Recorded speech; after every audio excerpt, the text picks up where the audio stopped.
Welcome to Bridging the Generation Podcast. I'm your host, Malak Arif, and today I have a member of one of my favorite, arguably one of the greatest groups of all time. We talk about a member of the Rock and Roll Hall of Fame, Cleveland native, the legendary vocalist, straight out of Ohio, the one, the only Mr. Eric Nolan Grant. What's going on, brother? Malak, what's happening, man? How you doing? Hey, man, I'm great, man. I've been very excited, man, to put this thing together. As you can clearly see, I'm gonna try my best not to fan out. I'm gonna try my best. I don't know if I can. I can't promise you. I can't promise you that, but I'm gonna try to let this thing be smooth, man. But all in all, real talk. How's everything going with you, EG? So far, so good, man. You know, I done weathered the storm of this pandemic. You know, the whole COVID thing had me a little bummed out because I couldn't perform and be with my guys, you know what I mean? So that was a little trying, but, you know, in doing that, I got a chance to get my own radio show. So that kind of like kept me in touch with people and kept me listening to music and being in the music, you know what I mean, without being on stage. So that kind of filled the void for me. And I did some new music, and I got some new music coming out. And you know what? They say that idle mind is a playground for the devil, but I seem to had while I was idle, I got to try to analyze certain things and see how the music culture was going, you know, because it was forever changing. It kept changing and changing and changing. And, you know, 3 months it'd be this and 3 months it'd be that. Yeah. And then the way that people are listening to music and how people are purchasing music and all this stuff. And I got a chance to kind of like just get into it. So I just got a chance to come up with what I think might be some decent ideas for this for 2022. So hopefully it works. If it don't, then I'll just go back to the drawing board. Hey, man, and that drawing board has made you a legend, brother. Made you a part of not only being a legend, but part of a legacy, man. And I want to get into all of that. I want to get into all of that, but you know, a lot of people may not be that familiar with you per se. So the reason why I decided to reach out, man, because again, I've always been very curious about who is this brother that has been with the OJs longer than any other member outside of Eddie and Walter. Right. So there's tons of stuff on the internet, you know, there's loads of stuff here and there about you, but I want to talk to the man himself. I've seen you in concert multiple times. You always killed it. So again, this is personal for me. This is personal for me. So I want to go back to the beginning, EG. Now you're originally from Cleveland. I read that you know you didn't get started. You didn't get started in music seriously until you was like 19. But then I watched a video where it said that you know when you was younger, you used to put the table together and create like a stage. You know while your folks was gone. So I'm trying to figure out which one is the truth, man. And talk to me like what was a young Eric Nolan Grant like as a kid, and what were you interested in growing up? Well, the truth is, I've been singing since I was 4. Maybe where the 19 came in at is that I guess I didn't really take it serious till I was like 19 or 20. You know what I mean? Excuse me. When I first probably made $1 or something, you know what I'm saying? I was like, oh, they pay you for this, you know what I mean? So that's probably when I got a little serious about it. But 4 years old, watching Michael Jackson and the Jackson 5, and actually back then I was listening to the Whispers, the Temps, James Brown, Jackie Wilson. I mean, I was watching all of them on this nightly show that came on in Cleveland called the Ken Hawkins Show. So, and they would come on like at 1 or 2 o'clock in the morning. And so that was kind of like you guys' version of Showtime and Apollo, something like that. It was more, yeah, it was more of our version of actually of Soul Train without the dancer. Okay. It was like the Dick Clark show or something like that. You know what I mean? Gotcha. And he would have talks and live performances. They were all of them always had a band, or I remember watching the Whispers sing around the piano, stuff like that. So I was always intrigued with it. And yeah, then I guess when I got older, when I say older, I'm talking about 7th, 8th grade. That's what I mean when I say older. When I got to like the 7th, 8th grade, and I got into talent, actually what happened was these set of twins, they weren't very attractive. And people used to tease them all the time. You know what I'm saying? In the 7th grade, they used to tease them all the time because their hair was thin. It was real thin, like they was losing their hair or something. They could have alopecia. They could have had whatever. You know what I'm saying? These were brothers. We didn't. Yeah, these were brothers. Like brothers, as in like black guys. Black guys. Yeah, these were black guys. So you know, kids, they don't know, but I don't know either. All I know is that they weren't attractive and they were always being teased. Gotcha. And they did the talent show. And when I came back to school that Monday, they did the talent show on a Friday. When I came back to school that Monday, all the girls was all over this guys. I mean, they was following them and screaming when they walked down the halls. And I was like, well, what the hell did they do? What did they do between Friday and now? Yeah. Oh, yeah, you ain't hear about it, man. They killed the talent show. They did this. I said, oh, girls, talent show, singing. I can sing. Okay. I'm getting in the talent show. Because I wanted girls. I wanted the girls.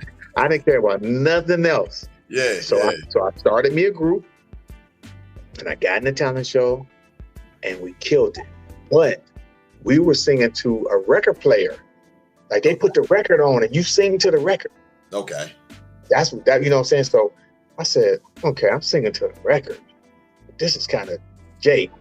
So when I got in 9th grade, I put a band together.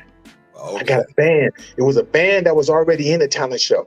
And they was playing stuff like Jimi Hendrix and stuff like that. You know what I'm saying? Yeah, they was playing that kind of Maggot Brain. Yeah, Maggot Brain. They was playing Maggot Brain. Yeah. Right. So, along the Watchtower and all that. Yeah. Right. So I'm like, man, I need to get them to play some Jackson 5 or something. You know what I mean? So I got the band, and they played behind us. The rest was history. I became a legend overnight from the 9th grade to the 12th grade. From the 9th grade to the 12th grade. I mean, every talent show, 2 times. Then I started going to different talent shows all over the city. Okay. Now I gotta stop you for a second, EG. Cause you know, a lot of times you see stuff on the internet. And please don't forget your train of thought, so I'm gonna try to be brief. Oh, that's cool. It's cool. Are you actually from Cleveland or are you from Shaker Heights? No, I'm from Cleveland.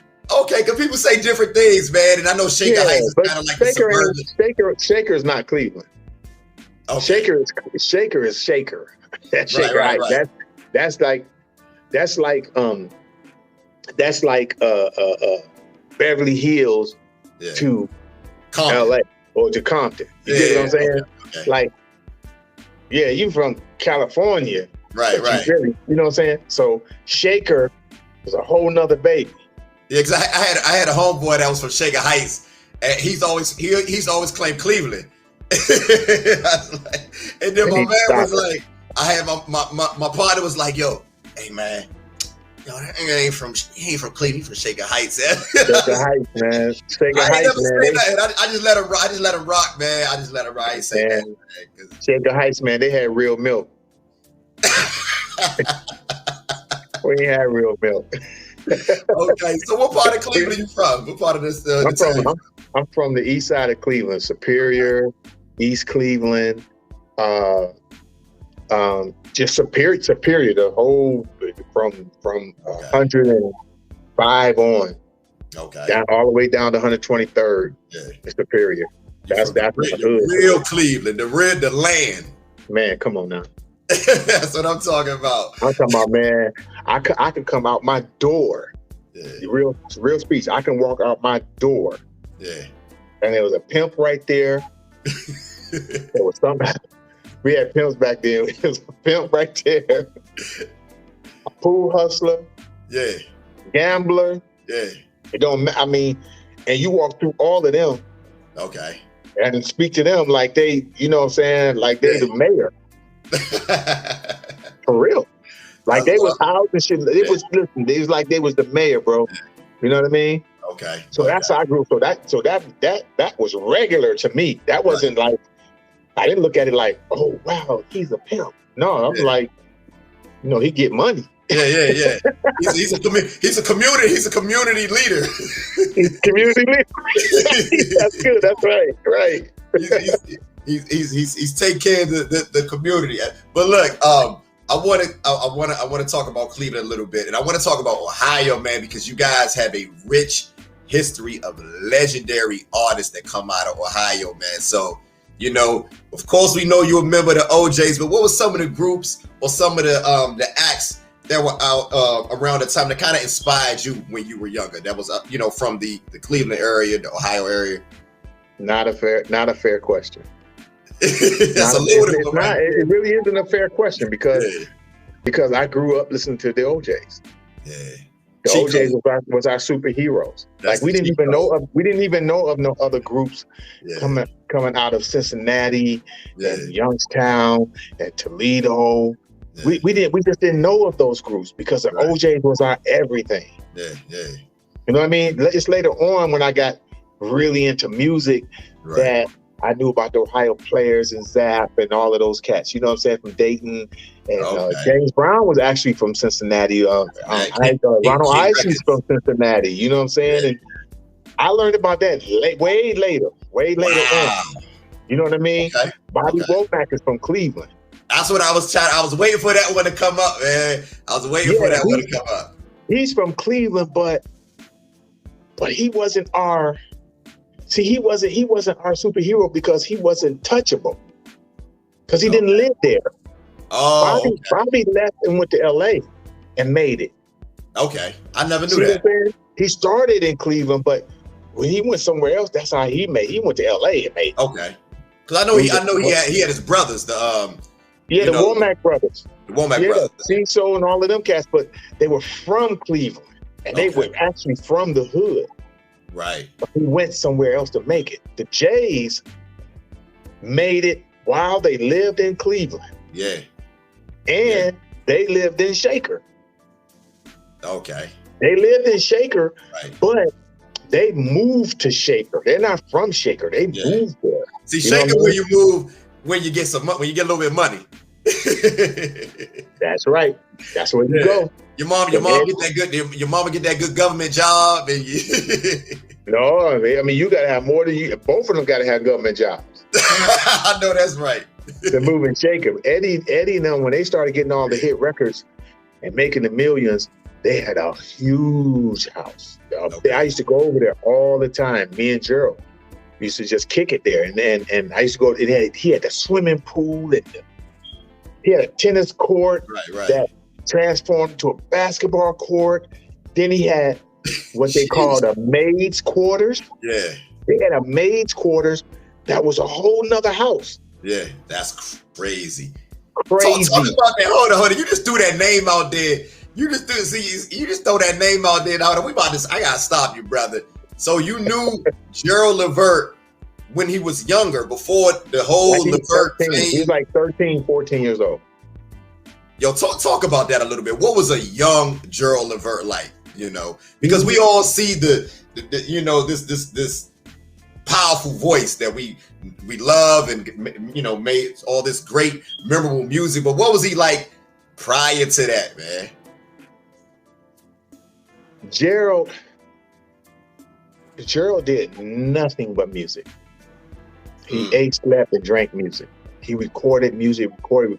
I mean, he used to have he was learning as he was taping on cassettes and stuff. So let me try to fast forward it quickly. Okay, so while he was a kid, my singing group, the Deltones, it was 3 of us. So my singing group was like the #1 group. Right. In Cleveland, like right up under the Dazz Band. Oh shit. That's what I'm saying? Like the Dazz Band was with Motown at the time. Yeah. But we were commanding performances. Like we would perform and places sell out. I mean, that's who we just didn't have a record out. Yeah. So it was the Dazz Band, then the Deltones. Yo, shout out to Skip Martin. I interviewed him. He was one of my first interviews, Skip Martin. Yeah, that's my guy. I just did a show with him at Charles Oakley's All-Star Bash. It was me and Skip Martin. Okay. Yeah. So now Gerald used to come and see us perform in these festivals and stuff. Festivals had, because there was no social media back then. So festivals easily had 10,000 people. Easily. With a bunch of groups on the show, easily 10,000. No doubt. We was always headlining. So Gerald and I became real close to the point to where we was like brothers. But he thought that we were about to get a record deal because Gamblin' Huff was interested in our group. Oh, snap. So we went to Philly and recorded with Bunny Sigler. We recorded like 5 songs with Bunny Sigler, right? So Gerald just knew we were about to blow up. Yeah. And supposedly be the next OJs, right? But what Philly did was they recorded us and they shelved us. Okay. And management wasn't going to have that. So they got rid of the deal. But at the same time, Gerald thought we was about to make it. So me and Gerald became close. So we made a pact that whoever made it first, bring the other one in, which Gerald thought I was going to make it first. So I was going to look out for Gerald. Okay. Now, fast forward and past there, Gerald was still always trying to be a songwriter. Gerald was a solo artist first. He wasn't in a group first. He was a solo artist. He was just him first. Man, I had no idea, man. I consider myself an OJ's in the Levert connoisseur. I own every single project that you guys ever released. I never knew that. Dude, never knew that. He was a solo artist first. Gotcha. And he wanted a singing group. Now, take in mind, Gerald grew up in Shaker. Okay. That's where they grew up at. They grew up in Shaker, right? So he didn't have no real friends that could sing and all of that had the same aspirations that he had. Okay. But he had his cousin Mark, who lived with them, who played piano in his band. Yeah, interview Mark too, man. We're gonna talk about that later, but go ahead, finish. He played piano in the band. Yeah. Sean played drums. Okay. In the band. Okay. So Gerald wanted a singing group. So he grabbed his brother and Mark because they could halfway hold a note, they could halfway sing. Right. Gerald said, we're going to be the singing group. And then they put it together. And then once they started doing records, records, then Eddie and them was like, well, I'm going to put you in the studio. Okay. So they had their own, the Jays always had their own studio. So Eddie and Walt took them in and recorded a record called I'm Still, and it just took off. The rest is history. And the rest is history because they became Levert. They got a record deal. Yeah. And then they made it. And I was still struggling. I was still trying to make it. And I started just hopping around from city to city. I went to Detroit and did some stuff there. I went to Dayton, did some stuff with Greg Jackson from Zap. I was just trying to get in it. And Gerald knew that's what I was trying to do. So when the opening came up, actually the opening came up before. I mean, when Sammy quit, the opening came up and let's back it up. Let's back it. Hold on a little bit. We're moving a little too fast. I got some questions I want to get on before we get into that, EG. let's reel it back. Let's reel it back. So look, right. you mentioned you was hopping around, and that's great that you talked about how you guys were more popular in the city than Levert. You know, because I had no idea. Like I thought Levert at that time was like out of this world. I didn't know that you know your group was even signed to Philadelphia International. Was almost about to get signed to Philadelphia International, which is amazing when you think about it. So I read one time, during this time, man, you end up being homeless, man. And like, could you talk about that situation and what drove you to never give up on your dream, brother, to be able to persevere? Like what got you through that trying time? Well, like I wish I could really tell you a fantastic story of survival and perseverance and all of that stuff. But I don't know if I have one, because at the time when I became homeless, it was sort of my own doing. And when I say my own doing, it's because I wanted to be a singer. So I left my apartment. You know what I'm saying? I had left my apartment to go to Dayton, Ohio. Now how far is Dayton from Cleveland? 4 hours. Okay. So I got on the Greyhound bus, a one-way ticket on the Greyhound bus with a pillowcase. Okay. My clothes was in a pillowcase. Man. So I took my clothes and I had on a corduroy jacket. It had some kind of little fake fur. I don't know what that stuff was. It was fake sheepskin in it or whatever. But anyway, I went there to record with Greg Jackson. And we recorded some songs, but they didn't really have a place for me to stay. I didn't have a place to stay, so I slept at the studio. Okay. So I would put all my clothes in this pillowcase. Right. That was my pillow. Okay. My coat was my cover. So I stayed at the hotel. Now, Dennis Edwards. Temptations. I used to sing with Dennis Edwards. My group, the Deltones, sung with Dennis Edwards. We were singing background.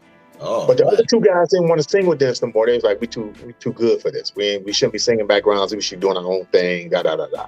Cool. I wanted to keep singing with Dennis because of the knowledge, right? Not because of the money. I was only getting $100 a show. So when I moved to Dayton, and I was homeless in Dayton, right? Dennis just so happened to be staying in Dayton. Okay. So Dennis took me out with him by myself. That's what's up. Then he took me out with him. So I made a little couple of dollars, whatever. And then I tried to come back to Cleveland. I didn't have a place to stay.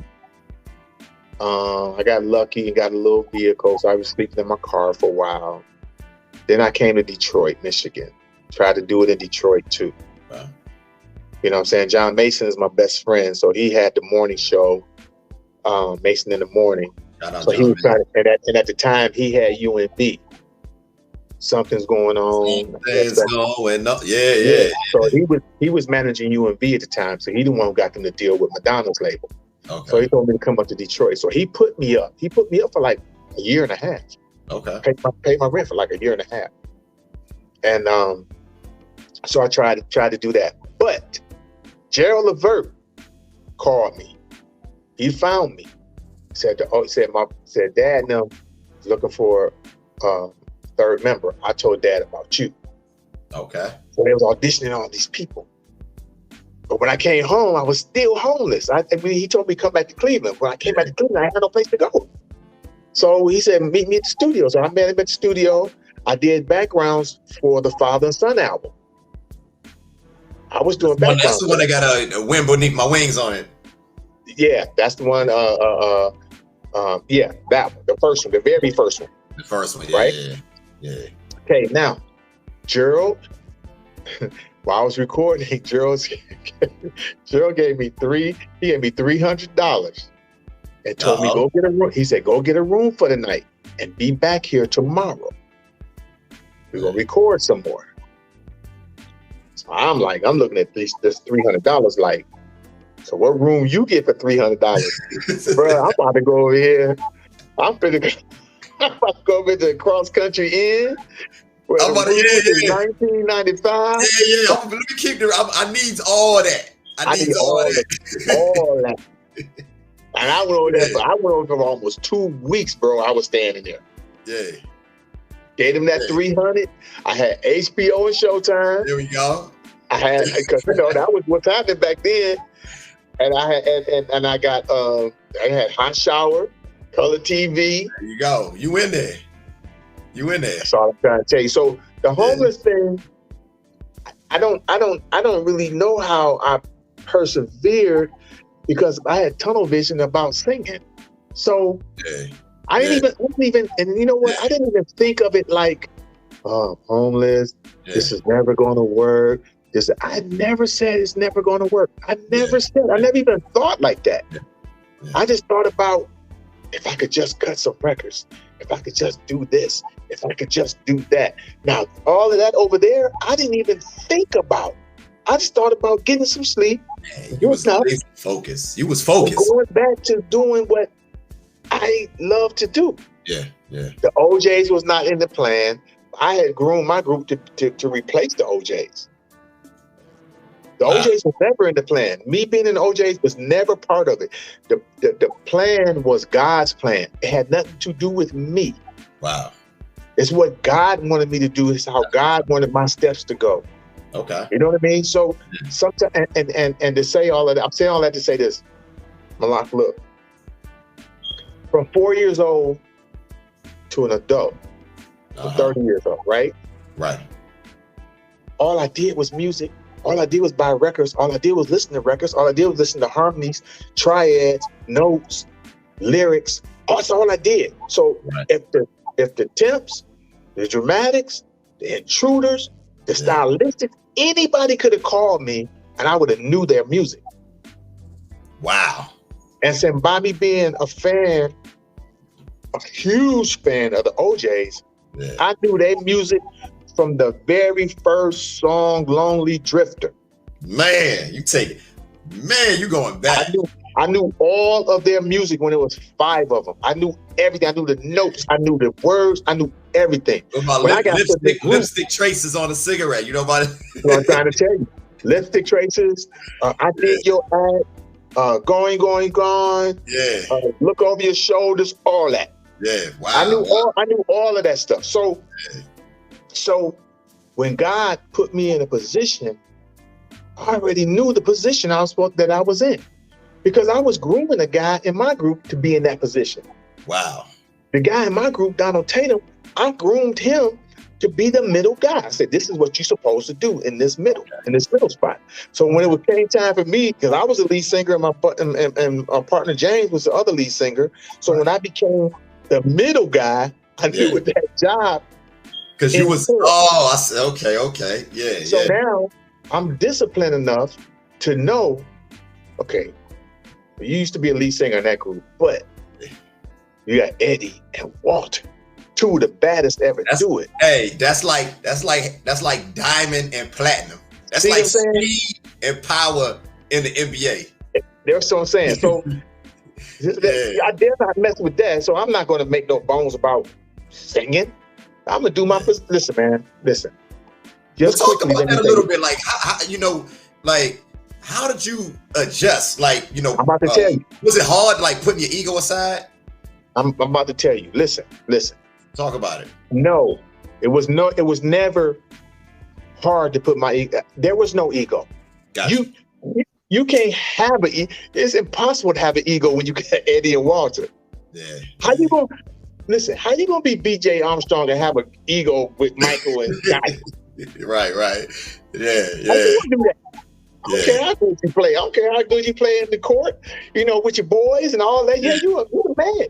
Yeah, you got a front row seat, man. You got a front row seat, yeah. So, listen, my stepbrother is Charles Oakley, right? Charles Oakley and I. He from the land too, ain't he? He from Cleveland too, right? Yeah, like 5 houses down from me. All right. So now, we walk in the mall. I'm just giving you a quick story. We walking in the mall. Okay.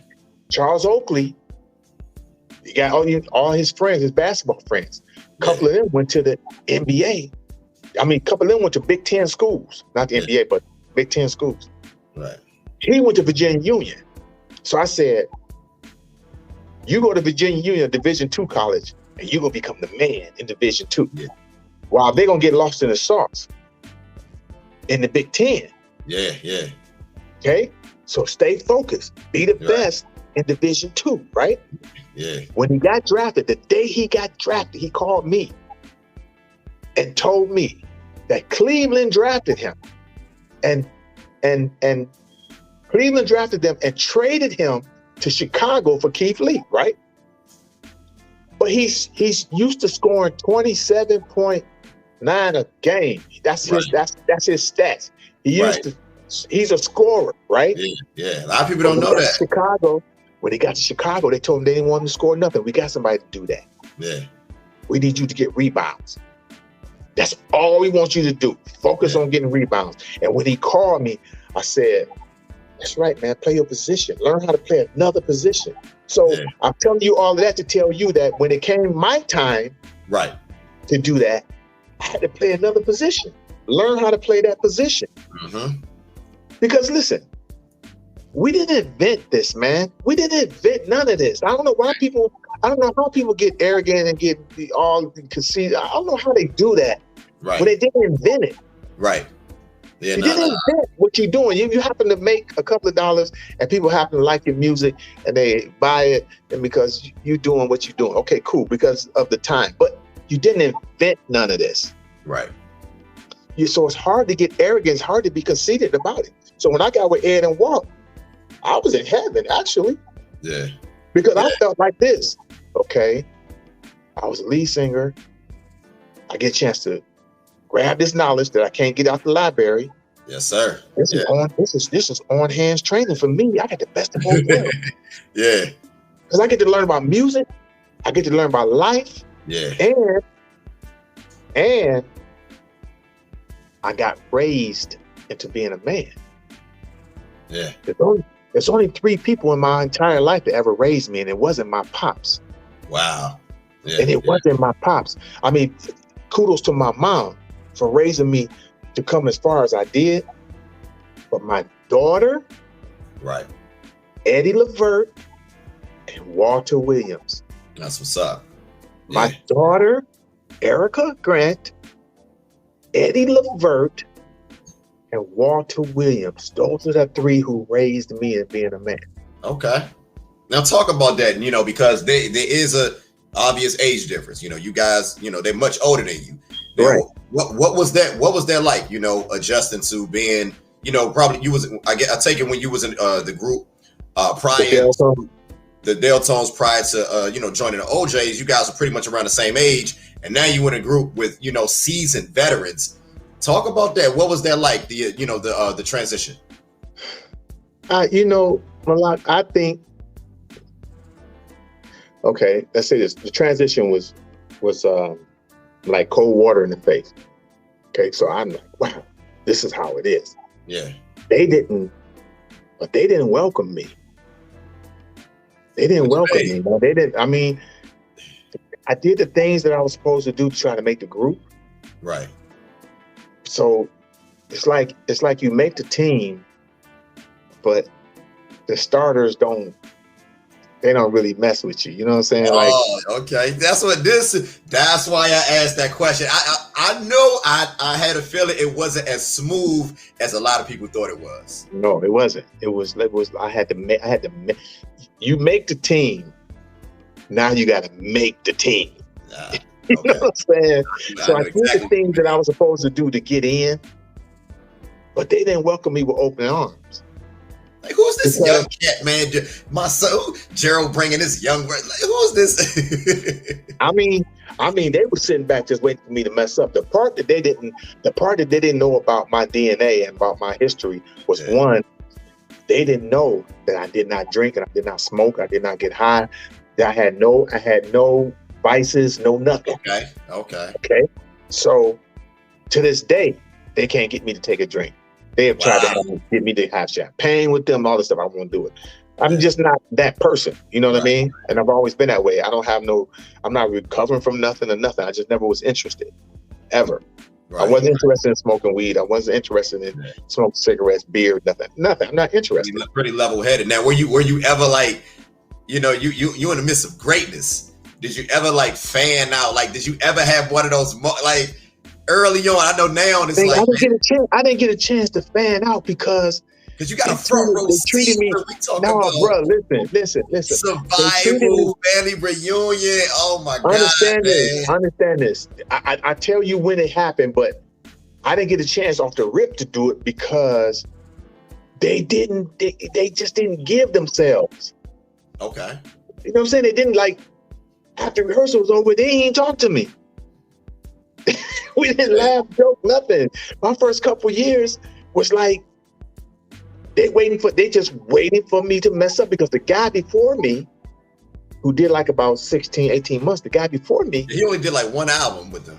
Yeah, and he just left out. He just like, he got the bands, and he wanted this, and he wanted that, and he got to being disrespectful. We got doing all these different things. And so they were like, oh, we're not letting this cat do the same thing. Ooh. But see, one had an upbringing, so I respect them because they was my elder. Right. Two, that should be one, is that when we would get on the tour bus, everybody had to get their bunks first before I get mine. Okay. But I mean, you can understand that though. Like, it's cool with it, because the last bunk was always the top bunk. Yeah. And I come up poor, so we had bunk beds, and my bunk was the top bunk because I was the oldest. So I had the top bunk. So I was at home with that. Then they give you per diem money to eat with. What? What? Yeah. You gonna pay me to sing and you give me money to eat with too? Bruh, you can't listen. You could be mean all you want to. You can't fight me off of this. I'm keeping this job. Yeah. Then they wouldn't take. We had a valet to take your clothes and take all your bags and stuff to your room and put them in your room so that they there when you get there. Okay. They didn't even take mine. They didn't even take mine. So I took my own bags. Yeah. I want the OJs, man. Yeah. Okay. Now you came on that the Love You to Tears project, right? Yep. Which was a great project, man. And even with that, because Gerald did a lot of those records, right? Yeah. So they wouldn't let me sing, so Gerald used to give me little parts to do. He used to have me come into the studio before they got there, and he said, I want you to sing this part, I want you to sing that part. He said, my dad gonna probably think I did it. And he'd have me sing little parts. Yeah. And then Ed and Warren would come in and cut. Hold on, time out. Just so I could be on the album. I hate I know my fans, they hate when I stop the guest, but I gotta stop you for 1 second. I had no idea. So because on the album cover we clearly see you. Right. But on the album they didn't. What was that all about? Why they didn't want you to? Well, you gotta understand, I didn't start rehearsing with the group until late 95, early 96. We started cutting the Love You to Tears album in 96. It came out in 97. 97, right, yeah. Right? Okay. But right before that, we did the Father and Son tour. Okay, so now, I haven't earned no stripes yet. So ain't no way in the world they're gonna let me come in and sing. Yeah. Oh, that's I haven't proven myself of nothing. Yeah. All I've been doing was singing doo-wop, doo-wop, doo-wop, woo, woo. Used to be my. That's all I was doing was background stuff, right? Okay. So I haven't proven myself to be a vocalist. Right. So they weren't gonna let me get on a record that they trying to sell millions. Yeah. They're not gonna take that chance. Okay, all right. So I get you now. Like, did Sammy? Did he ever? Because you feel that role that you play. I always felt like that's that glue, man. Because I heard how William Powell was to the group, and Sammy was Sammy is Sammy. Sammy was the glue. Sammy was the glue, but you the glue. I'm the glue now. Now you the glue now. So what I'm trying to ask is, like, did you ever have some a conversation with Sammy? Did he ever tell you, like, try to show you the ropes a little bit, during those times? Let me tell you, Sammy has always been a great friend of mine. He's always been like a brother, like a brother to me. Yeah. And I remember I had a hard time remembering the choreography to For the Love of Money. Okay. And Sammy was in Vegas, and he came to rehearsal, and I was picking his brain and stuff. And so he just showed me he showed me a trick to how to get to For the Love of Money. Okay. That's what he was. But Sammy, even though he was the ultimate showman, yeah, he never sung a song with them. When Sammy found out about the songs, is when it was getting played on the radio. Hold on. He never even cut in the studio with them. So so basically when we hear Sammy's live performances. Wow. Because Sammy was the best when it came to being on that stage and performing and doing that choreography. He was the best I've ever seen in my life. Yeah, he was smooth. In my life, he was the best. He's the ultimate showman. And even with me being in the group, I take a lot of stuff from Sammy and then interpret it my way. Because I got a trick that I do with the OJs. When I'm in the back doing choreography with Walt is real smooth. He don't exert himself.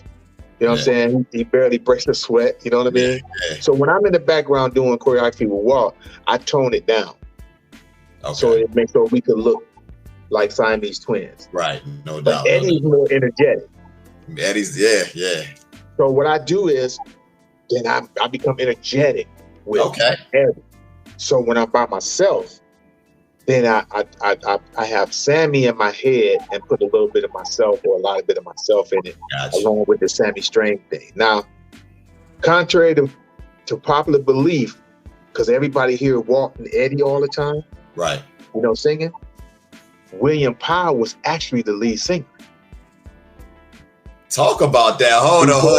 Before they got with Gamblin' Huff, it was William Powell that was the lead singer. Because back then, if you remember back then, when it was five of them, and four, their idols was the Temps. Right. So Eddie Kendricks was doing a lot of leads. Yeah, you didn't have a lot of 3-man groups. And no, you did. Yeah. So Eddie Kendricks was doing a lot of leads. Yeah. So when Eddie Kendricks was doing the leads, that's right up William Powell's alley. Right. So William Powell was doing a lot of leads. Also, so Will was like, he was more like the tenor. He was the man. Okay. He was the tenor. He sung tenor. He was the man. Okay. Eddie and Walt, they kicked lead off of him. Wow. I never knew that. Backstabbers. I mean, when Eddie and Walt started, listen, how they even started singing together like that is because it was a song that Eddie didn't want to do. Right. And Walt did it. And Eddie did the bridge. Yeah. So now they hear these two voices, and Gamblin' Huff is like, that we might have something here. Yeah. So they were like that with Teddy Pendergrass too. Like, I mean, the Harold Melvin and Blue Notes. Teddy wasn't the original lead singer. They had to force him. No, he was a drummer. He was a drummer. Yeah. He was a drummer. Yeah. Okay. Yeah. But Harold didn't want to pay him. Yeah. Harold got all the money and didn't sing a note. Yeah. And so Teddy went off by himself and stayed with Gamblin' Huff. Yeah. So yeah. Look, I'm cool where I'm at. No doubt. I've heard things like, oh, they should let you sing more, or when they're gonna do this, when they're gonna do that. And I'm saying, why? If it ain't broke, don't fix it.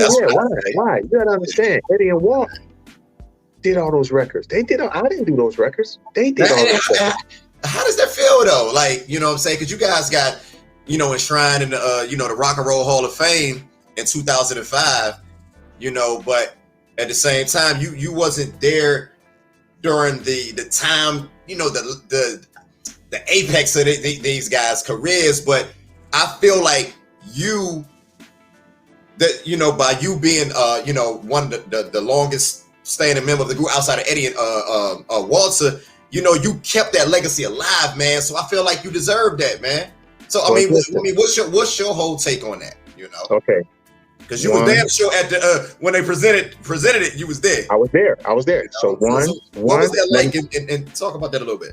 Let me say this to you. One, I'm in the foxhole with those guys every night. That's what I'm talking about. I'm in the dress rooms with those guys. I hear the talks.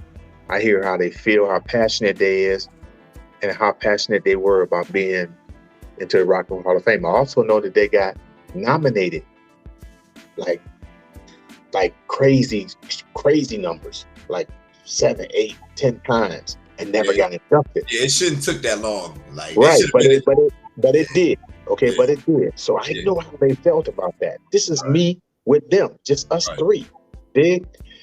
So when it finally happened, they pushed me. They tried to push me on stage with Eddie, Bobby Massey, Sammy Strain, and Walter Williams. They tried to push me on stage with them to take these pictures to be put in the Rock and Roll Hall of Fame. I myself, I walked out of the pictures. Wow. And I'll never forget that our publicist, she said, "Don't ever do that again." I said, "Do what?" She said, "When I put you in that photo, you should have stayed in that photo because that photo goes into the Rock and Roll Hall of Fame." I said, "Priscilla," her name was Priscilla Clark. I said, "Priscilla, I don't deserve that. I don't deserve that place because those guys put that work in. And I knew what it meant to them." Right. At that point, I'm riding on their coattail. To me, that's how I felt. Right. I know my position, and I know that my position is to keep the legacy going and to keep the group going. Wow. But that's my job. That's what I get paid to do, right? Right. But the body of work that they did before that to even get considered, right, that's them. So I didn't feel like I should be a part of that.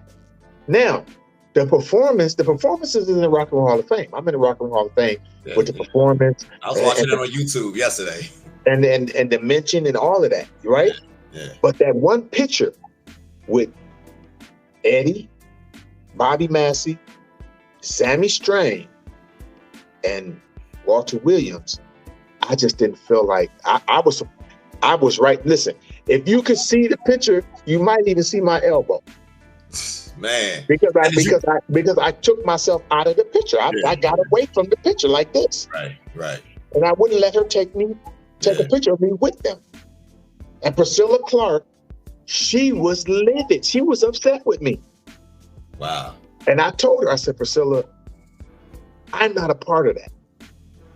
That's them. And I know how they feel about this award." Now, EG,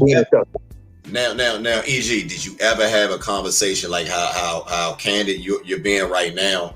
You know, like around that time, did you ever have a conversation with those guys and get their whole take on it? You know? Nope. I don't even know if they cared. Wow. I don't know because that was like 17 years ago. We never talked about it. We never talked about why I wasn't in the picture. So this is the first time like this conversation has ever taken place and somebody ever like, wow. Yeah, because nobody never asked me about the Rock and Roll Hall of Fame. They don't ask me them questions. That's what we do on the Bridging the Generation podcast, man. They don't ask me no questions. You know why I think they don't ask me those questions? Because I think they automatically because they see the performance. And like if you go to Rock and Roll Hall of Fame, you see me in the Rock and Roll Hall of Fame in the performance, but nobody puts the 2 and 2 together to say that he's in the performance, but he's not in the picture. Yeah. I'm not gonna lie, I didn't even realize that there was a picture. Like I know the OJ. I know the OJ's in the Rock and Roll Hall of Fame, and I know you were performing at the Rock and Roll Hall of Fame. I know I saw that. So my picture would have been in there. I took myself out of the picture because I felt like Eddie and Walt have worked hard enough Right. And I felt like they deserved that. They deserved that moment. Right. They deserve that moment, not me. I don't deserve that moment. I haven't put in enough body of work. Now today, if they had got inducted today or like I was about to in say, 19, yeah, I got 20. That's 25 years in 19. It's 27 years exactly. now. Now then, I'd be like, yeah, you know, I'll be, you know what I'm saying? But at that time, what was that? Like I was like 10 or 12 years in there. Right. Yeah. You dig what I'm saying? Yeah. I just feel like I deserve that. And I am big on trying to. I am big on wanting to earn my way. Now talk about that. Like, when do you feel like you arrived? When did you realize, like, man, you know, I'm finally getting these guys respect? Can you go back to a moment in time when you felt like you earned their respect? I think I earned their respect when I released my first single. When I released Reminds Me in 2014. No way, EG, no way. I feel like because see, that's because when we did the For the Love like 9 album years ago. When we did the For the Love album, I did some singing on that, right? Yeah. And I think that they were letting me get my feet wet then to do some singing with them on that album. And then a lot of and we were at the time we were with we were doing songs. No, at the time I was writing songs with them. Okay. Yeah, I see your name a lot in the credits. Yeah, I was writing songs with them, so that's how I got into the records. So when we did the Imagination album with Matthew Knowles, what people don't know about that album is that Matthew Knowles signed the OJs because of me. Talk about that. See, I met Matthew Knowles on the plane because we fly first class, so we was going to the Essence Festival. And Destiny Child was on the show, not with us. They was on the show the night before us. We was headlining the night after that at the Essence Festival. So Matthew Knowles was on the plane with me. He was sitting right next to me, actually. And I said, man, you look so familiar, man. And then I said, are you Beyonce's dad? He said, yeah. And we got to talking. So I said, yeah, I'm Eric. I'm singing with the OJ. Woo. Right. And we got to talking. We got to going in depth and deep conversation. Matthew Knowles will tell you this actually happened. Okay. And I got to telling them how the Jays were getting out their deal with MCA. And that the Jays didn't have a record deal. He said, no, stop. I said, no, we don't have a record deal. He said, well, who could I talk to about talking to the Jays? I said, man, they need a deal. Real, man, we need a record deal. So I put him when we were backstage, I put him in touch with Eddie and walked out the room. Okay. And then let them do the business because all I could do was introduce the business. You know what I mean? Okay.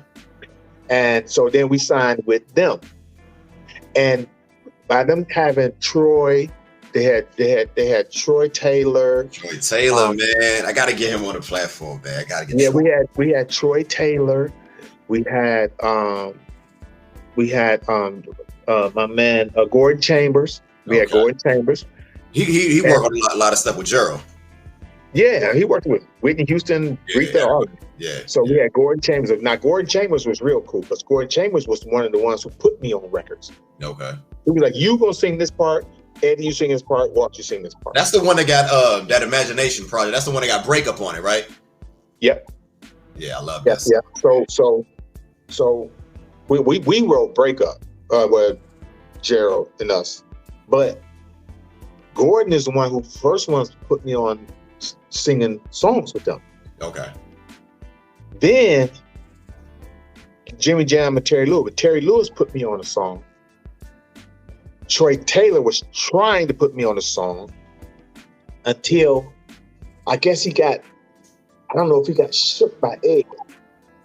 Because Ed said something while we was recording.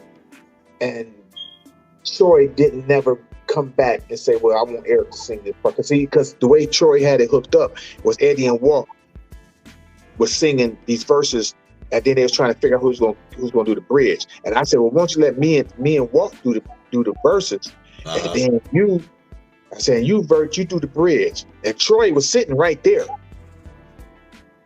And so Eddie says, why would we want to do that?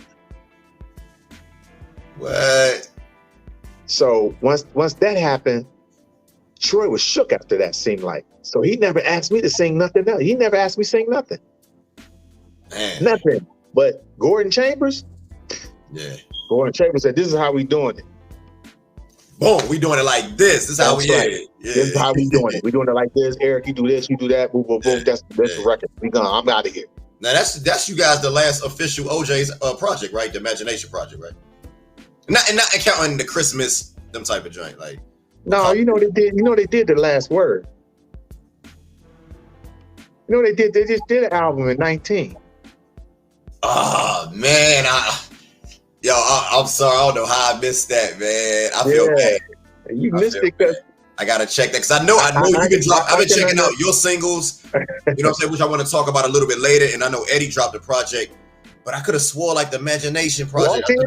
Walt dropped the project too. Yeah, I was about to Walt. I know all y'all been doing y'all solo thing. I didn't. I'm gonna be honest, man. I didn't know that. Got me right. Yeah. It's called The Last Word. I gotta check that out. That was done with BMG.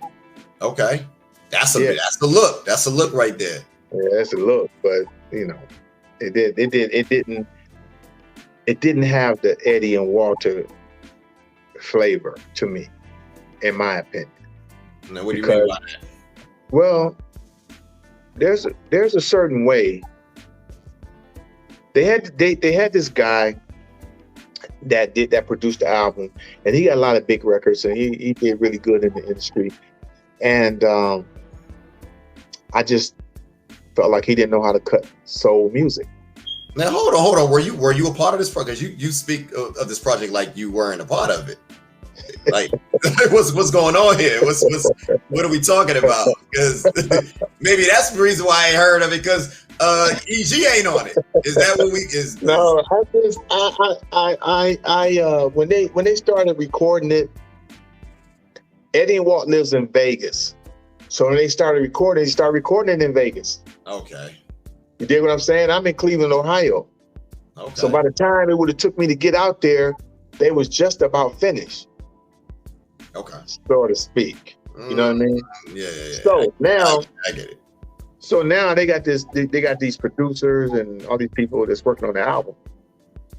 And when I heard the album, I was in New York, and I told the gentleman, I said, you didn't cut them right. He said, what do you mean? I said, you don't cut soul singers like that. Oh man. I said, you cutting them like you cutting Trey songs or something. Oh man, they ain't doing them like that. You cutting them line for line. Nah. You can't cut an Eddie Levert. You gotta let them vocals breathe, man. You gotta give them the song, let them sit with the song, let them learn the song, and let them do the song like they're doing it in a show, like they're doing it for real. You dig what I'm saying? Yeah. And so that's what it missed. It wasn't that the songs weren't really good. It's just it just missed the meat and potatoes that Eddie and Walt can deliver. You know, today in today's time, they say that the OJs is over the top. When they say over the top, they mean they're singing over the top because everybody is so used to mediocrity. They so used to people just everybody sound the same. They was doing the melodies. When somebody coming in and just give it to you. Yeah, my brother, he was talking about, my brother was saying, man, them guys, he was like, man, you like them crooners. I'm like, yeah, man, that's what I grew up on. I like them guys that reach from the depths of their soul, man. And you know, them songs that y'all sing, that's what I'm into. And that's why they still love Casey Haley. Yes, sir. Yeah. That's why they still love Johnny Gill. Yes, sir. That's why they still love those guys, because they still bring it. Yeah. They still bring it. And what you say, what you want to say, I don't care what you say. You say what you want to say about Bobby Brown, but he brings it whatever he got. See, he reminds me so much of Eddie Levert because he was singing without a voice. Yeah. Bobby Brown was I ain't gonna bring that up, but see, I look at him, man. Eddie has done so much in the game. Like, yo, he can rest on his laurels. So don't be I don't want to hear people talk about Bobby and Lottie. Man, these guys been singing, you know, before I was even born. So they deserve, man, hey, they do what they want to do at this point, man. Everything we get from you guys, the OJs, Bobby Brown, whatever, it's just icing on the cake, man. To be honest, you guys are legends. Listen, man. By your grace, you guys' grace, we still get little bits and whatever from you guys. But man, you guys are solidified. This is gonna sound so biased, man, but it's the honest to God truth, and I promise you, you could raise your hand to this. Eddie Levert and Walter Williams are two of the best that I ever heard do it. No surprise there. I mean, seriously. I mean, I'm gonna answer your question that you asked me a while ago. You said when was I a fan? Right. I found myself, man, on shows, sitting there. You know, we be in the chair. You know, we doing the ballads and stuff like this. Yeah. And forgetting to sing because I'm watching them. Like, for real, like Eddie, like Walter or one of them will come and give me a hard elbow. Bam, sing. Yeah. I forget. Yeah. Because I can't believe that these ladies are still falling out over these guys. And these guys are like, EG, I saw it firsthand. I went to see you guys in 2005 at the Civic Center, the Atlantic Civic Center. Man, you guys I'm talking about, you had these red suits on. The vocals was crisp, clean. And the dance move, it was you guys, Stephanie Mills, and the Whispers. You guys bodied that. I mean, everybody was decked out. They Stacey Adams, they nice suits, man. It was clean, man. I got a chance to see all you guys. You guys are signing autographs, man. I wish I would have went over there to try to get one. But I say that to say this, EG. How important do you feel it is as far as like artists, backing up their wax, so to speak, being able I'm glad you asked it, because I was going to go there. Yeah. Let's that's what we do over here. Let's talk about that, because a lot of the artists nowadays, and I don't want to hate on the younger generation, but I'm just saying, a lot of these guys, when you hear them in person, I mean, if there was a Sandman at these concerts, he'd be pulling everybody off the stage. Listen, man, I have a bad problem, especially with my ear, of hearing guys or hearing singing groups. Right. You're supposed to be a singing group. So if you're a singing group, you're supposed to sing. Right. Or other than that, you're a dance group. Pretty much. Okay. Now, if all of your vocals are in a machine, and somebody unplugged that machine, you're supposed to still be able to sing. Yeah. You can't unplug the machine and say we having technical difficulties. Yeah. You should be able to sing with a mic and a light. And that's what me and Eddie and Walt, we pride ourselves on. You can put us, listen, go back when you get a chance, go on YouTube and find The View. The OJ's on The View. Okay. It was just us and the piano. Yeah. That's it. Yeah. Ain't no box, ain't nobody singing backgrounds for us. Ain't no studio sounding backgrounds. And you way back with the mic and the backgrounds of studios are beautiful and crispy and it's just us. Yeah, and y'all OGs, man. Y'all OGs in the game. So if y'all can do that, it's no excuse for these young kids, 20 something years old, man. I don't know why. Lazy, man. They don't want it. They don't want to do. They listen, people are paying them crazy money to be less than what? You know what I'm saying? We tried to set the bar high so that you can come reach the bar, but when you find out how to reach the bar, it's work. Yeah. You're like, you know what? I'm cool right here, bro. Y'all messed it up for me, man. I tell it, y'all ruined it for people like me. And I say that you guys set the bar. Guys like you, Stevie Wonder, the Harold Melvin, LTD, y'all set the bar so high that when I look at artists from today, that a lot of people rave about, to me, is just, I've seen such greatness for so long in my life. We talk about hearing you guys sing Wildfire and like just with nothing, Sunshine, and then I gotta come behind and hear, I don't even want to say no names, but we know what's on the radio, and I gotta hear that. So it's like, man, you guys ruined it. You guys ruined it. Your greatness ruined it. I'm trying to make it. Excuse me. I mean, they ruined it. They ruined it for me too, because I'm a fan of some of these acts. Right. And then when they do their live performances, and I see that they cheating, it just put a damper on the biggest names. The biggest names. See what I'm saying? And so when I see that, and I'm like, oh man, come on, man, y'all killing me. You know what I mean? And so now I don't even go to. Actually, if I do go to a concert and pay my hard dollar, I actually go see the stylistics and the temps, and the dramatics and all of that stuff, because I know what they're doing. Oh yeah. They're gonna sing. Yeah. Let it be good or bad, they're gonna sing. You're gonna sing. Right. You know what I'm saying? Nah, I agree. And I love that, because that's so organic to me. Yeah. Go ahead, EJ. My bad. No, you go ahead. I wanted to say this. Do you know, when I look at a lot of other cultures, when I look at like the rock culture, when I look at like, jazz, it seemed like, well, let me take jazz out of that. But when I look at like other nationalities that, country music, rock music, it seems to me, correct me if I'm wrong, but it seems like they do a better job at preserving their culture, their history, honoring their legends than we as Black people. Or is that just me seeing something that's not there? What's your take? That's just you. That's just you putting syrup and butter on it. You just candy coating it. It's us, because we're not loyal to nothing. Nah, not at all. We're not loyal. We're not.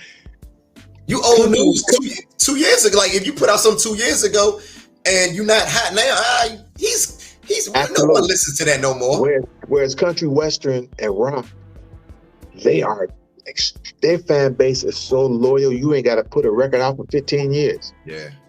Eagles, and they're gonna sell out. They're gonna sell out. They're gonna sell out arenas. Yeah. They wheeling Mick Jagger out in a wheelchair. and he's gonna sell it out. All they gotta do is know Mick is there.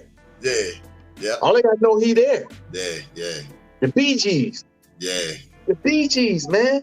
Yeah. Very good. That's all you need to see.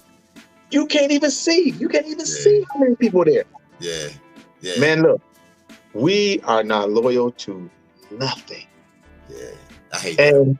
And it's not to just, I'm not dragging us. I'm just saying, this is observable reality. We don't appreciate our legends. We don't appreciate the body of work or the work that they put in to get to that. Man, do you know the OJs for like 15, 17 straight years to do nothing but do hits? All they did was put out hits. All they did was put out gold and platinums before they was even famous. Before they was even popular. Before gold and platinum was even popular.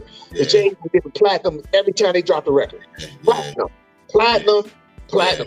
They would be disappointed if it went double platinum. If it had Gambling Huff name attached to it, it's out of here.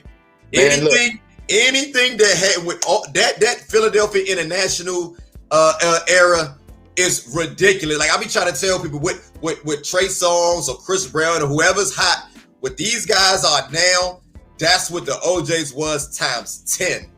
That's what the Temptations was times 10. And we still work off of that stuff, right?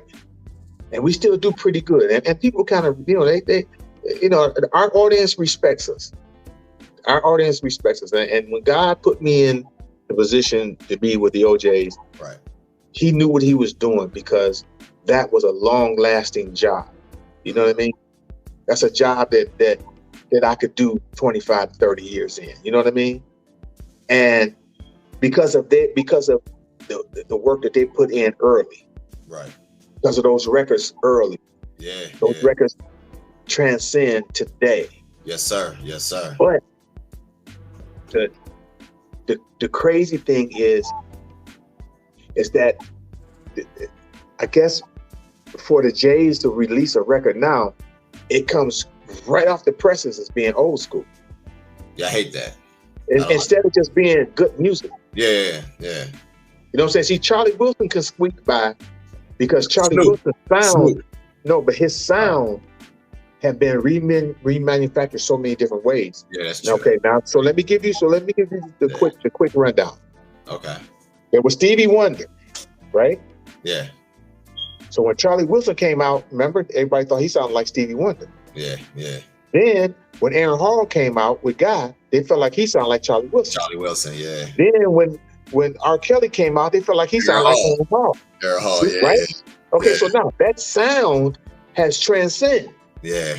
So when Charlie Wilson come back out with new writers, with today's writers, he can get it off because that sound is still a young sound. Yeah. Just an old head doing a young sound, but he got them young writers to give him what they would have tried to give R. Kelly. Right. You know what I'm saying? That's true. I never looked at it like that. So he can get it off because he can sing for real. Yeah. So he can get it off. But that's a needle in a haystack. Yeah, that's true. Because there's no Eddie Levert. Nothing even close. The closest thing to it is gone because that was Gerald. The closest thing to it, the very closest thing to it is Gerald. But the other coming is KC. KC and Johnny. Those are other comings. The comings, not the meet up with the Eddie, because Eddie Levert, man. Different, man. Eddie. I done seen him. You know more better than anybody. I done seen him do it, man. I done seen him do it with zero vocals. If they had to be a percentage from 1 to 100%, I seen him command an audience with 10% vocals. Yeah. Never seen it. I never seen nobody do that before in my life. And you know what I love? What I learned about him? Let me rephrase it. What I learned about that music business and entertainment, Eddie never once apologized for how he sounded. He never said, "Excuse me, y'all, I'm under the weather right now. Excuse me." Right. He never said it. Yeah. He never said a word. He just went out there and said the people paid their money for a performance. They didn't pay their money for an excuse. Yeah, nah. But I asked him, I said, why you ain't tell them that you was under the weather and you said they ain't pay for that. Yeah.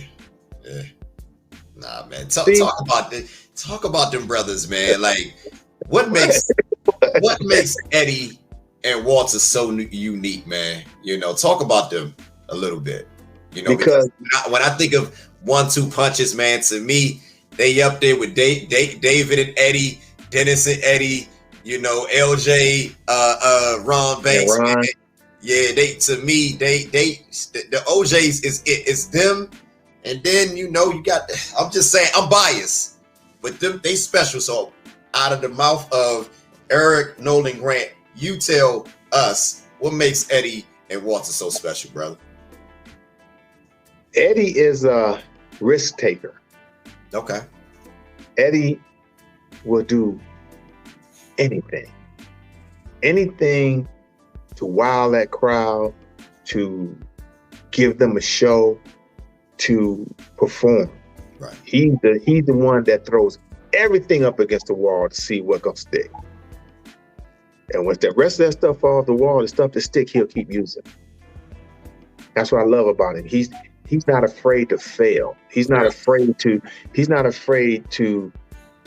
He always used to tell me there's a very thin line between being a genius and making a fool out yourself. Yeah, crazy. Yeah. Okay.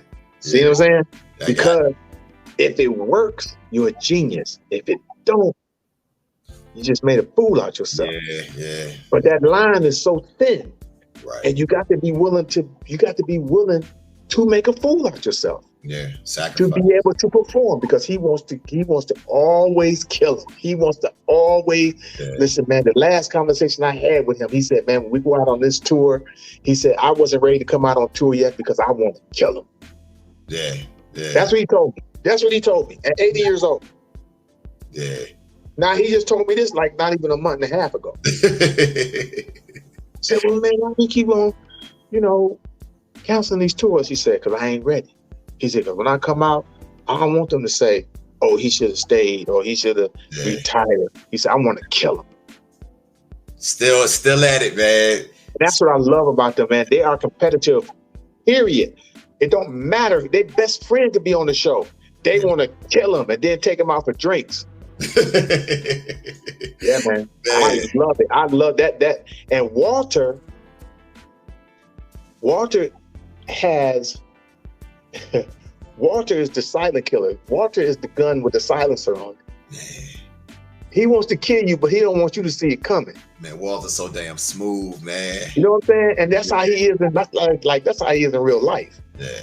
Like he has the same attitude that Eddie has. He just have a different approach. Got you. And when you get a chance to see both of them do the same thing but do it differently. Differently, yeah. Like Eddie he'll get downtown, but he'll probably go down the street with everything happening there. Right. You know, he'll go down Peachtree. Eddie will go down Peachtree. Walter go down Piedmont. Piedmont off the chain, man. I used to live in Atlanta for 5. As a matter of fact, like I told you. Though, but Piedmont is clearer than Peachtree, and they both going to Lenox. Yes, sir. Yeah. So that's how they are. Yeah. That's the best announcer I can give you, because they both will bite your head off, man. Yeah. On that stage, in that studio, in life. Man, I swear. Hey, EG, I'm not gonna lie, brother. I live vicariously through you sometimes, man. Like when I could just, like I said, man, OJ is my favorite group of all time. Let me just come out and say it, man. And just to see you out there, man, just living your dream, man. Like, did you ever think that it would go this far? Did you ever think that it would last this long when you first linked up with these brothers, man? Here we are. It's 2022, man. And I mean, the tenure that you spent with them is longer than Sammy and William. William passed, of course. But still, it's longer than both of them combined. I don't know. I don't think I ever looked at time. I looked at it as like it's never going to stop. I guess. I mean, and that's not the greatest way of looking at it, because everything has to come to an end. Right. But being with them, and going to my 10th year. Let's say my 10th year. Okay. I started becoming friends with them. And then I started becoming family. Then I started becoming the person that they depend on. Like, we know Eric is gonna be good. Like to this day, I've never missed a flight. I've never missed a show. Never. Never. Wow, that's remarkable. 25 years. That's never missed a show, never missed a flight. Yeah. Never been late for a gig. Yeah. When Eddie went down, I immediately took Eddie's place. When Eddie went down in Atlanta, when he was dehydrated, when he went down to Atlanta, I kept the show going. I sung all Eddie's parts because I know all the OJ's records. Right. When Walter got sick and missed 8 shows, I did all the Walt's parts with Eddie. Me and Eddie did 8 shows together, just me and him. Wow. Just me and him. Nobody else. Yeah. And the people didn't move, they didn't leave, they didn't boo us, nothing. I mean, actually, you ever need another member, man, feel free to holler. actually in Chicago, they threw panties on stage. just me and Ed. So, but I guess my point being is that I guess you. I don't think I ever looked at us not being there. Right. But I do get a little solemn when it comes to thinking about it being over, because now they become so much of a part of me, right. and I know I'll become a part of them. Right. I can tell by the way we talk now, the way, for the last 15 years, how we've come together, how they've been like everything to me. Right. And I've been I've been who they can depend on. No doubt, no doubt. In this group, I'm who they can depend on. They know I'm gonna be there. I ain't never came high, drunk, nothing. I ain't never stumbled in. I ain't never missed a show. I mean, they know if he ain't there, something is wrong. And I have a perfect attendance. Right. And I pride myself on that. I had a fractured fibula when we did the thing for President Obama, and then we went over to Jamaica and did the show with Lionel Richie and Chicago. Wow. Chicago and Shabba Ranks, believe it or not. Shabba Ranks, Chicago. Shabba Ranks, Chicago, and Lionel Richie. Yeah. And I had a fractured fibula. Wow. With a big old brace on my leg. And I was still on stage. Okay. I still didn't miss the show. Man. Period. So yeah, that's dedication right there, brother. So I never thought about it ending. Right, right. And I've always said that if anything ever happened to Eddie and Walt, I really hope that we're not performing, that we're not together. See, I didn't want to ask that question. I had that, and I said I don't know if I want to ask that one. Knock on wood, because I watch you. You know, I know you got your show, and I want to talk about it a little bit later before we wrap this thing up. Eddie does this thing on IG Live, and you guys are looking good, man. You know, I didn't even realize how old you are. I don't want to tell your age, but I thought you was much younger than you really are. Like, I literally just found out how old you are. Like, I thought you was much. You look so young. Like, what are you, like, vegan or something? No. I play. I'm in two basketball leagues. I was about to say, man, you look bad. I'm in two leagues, yeah. But I like I told you earlier, I don't have anything in my system. I don't have nothing. I have no type of nothing. Nothing, man. I don't have nothing. I drink milk. Look good, man. Every day. All you guys look good, man. I'm glad Eddie, letting the white come in. Yeah, letting the white come in. That's man. Dope, he looks good. I love it. I love it. I love that look on him, man. And I think that's an attraction because nobody's ever seen him like that. Yeah. Because Eddie always has been doing his hair, you know what I'm saying? So, but I think they want to see that. And I think when Eddie did that, that made Ronald comfortable with doing his. Yeah. Because Eddie did his first. Okay. And then Ronald started doing shows. Ronald was doing shows like not in the heat of the pandemic, but the pandemic wasn't really even settled, and Ronald was doing shows. Yeah. We wasn't doing those shows. We was waiting to get some kind of clearance or something. But we weren't gonna flirt with it. But yeah, the Whispers, the Temps, Ronald and them, they went back to work. Even Frankie went back to work. But I think that's going to be an attraction, that look. Yeah. Because he looks so good. And then Walter, he has been like, I guess running and stuff and been on treadmill, whatever. He's trying to lose weight. So Walter looks fit. Okay. He looks fit. Yeah. You know what I mean? Yeah. And he looks great for his age. Like I said, all you guys look great, man. I swear, man. Cause I check Eddie out every week. He has his daughter and his grandson, Gerald's son. Yeah, Gerald's son, and I think that's pretty cool. And I love that people getting a chance to see his personality and seeing his wit, his humor, things of that nature, and the relationship he has with his family. I think it's pretty cool. No, yeah, it is. It's dope. But he's like that. He's like that in real life, man. He's like that in real life, and he's even taken to me like a son, like I'm his son. You know what I'm saying? Like he have these talks with me, and he'll call me periodically. Walter and I are close. We have more like a brother relationship. Oh, okay.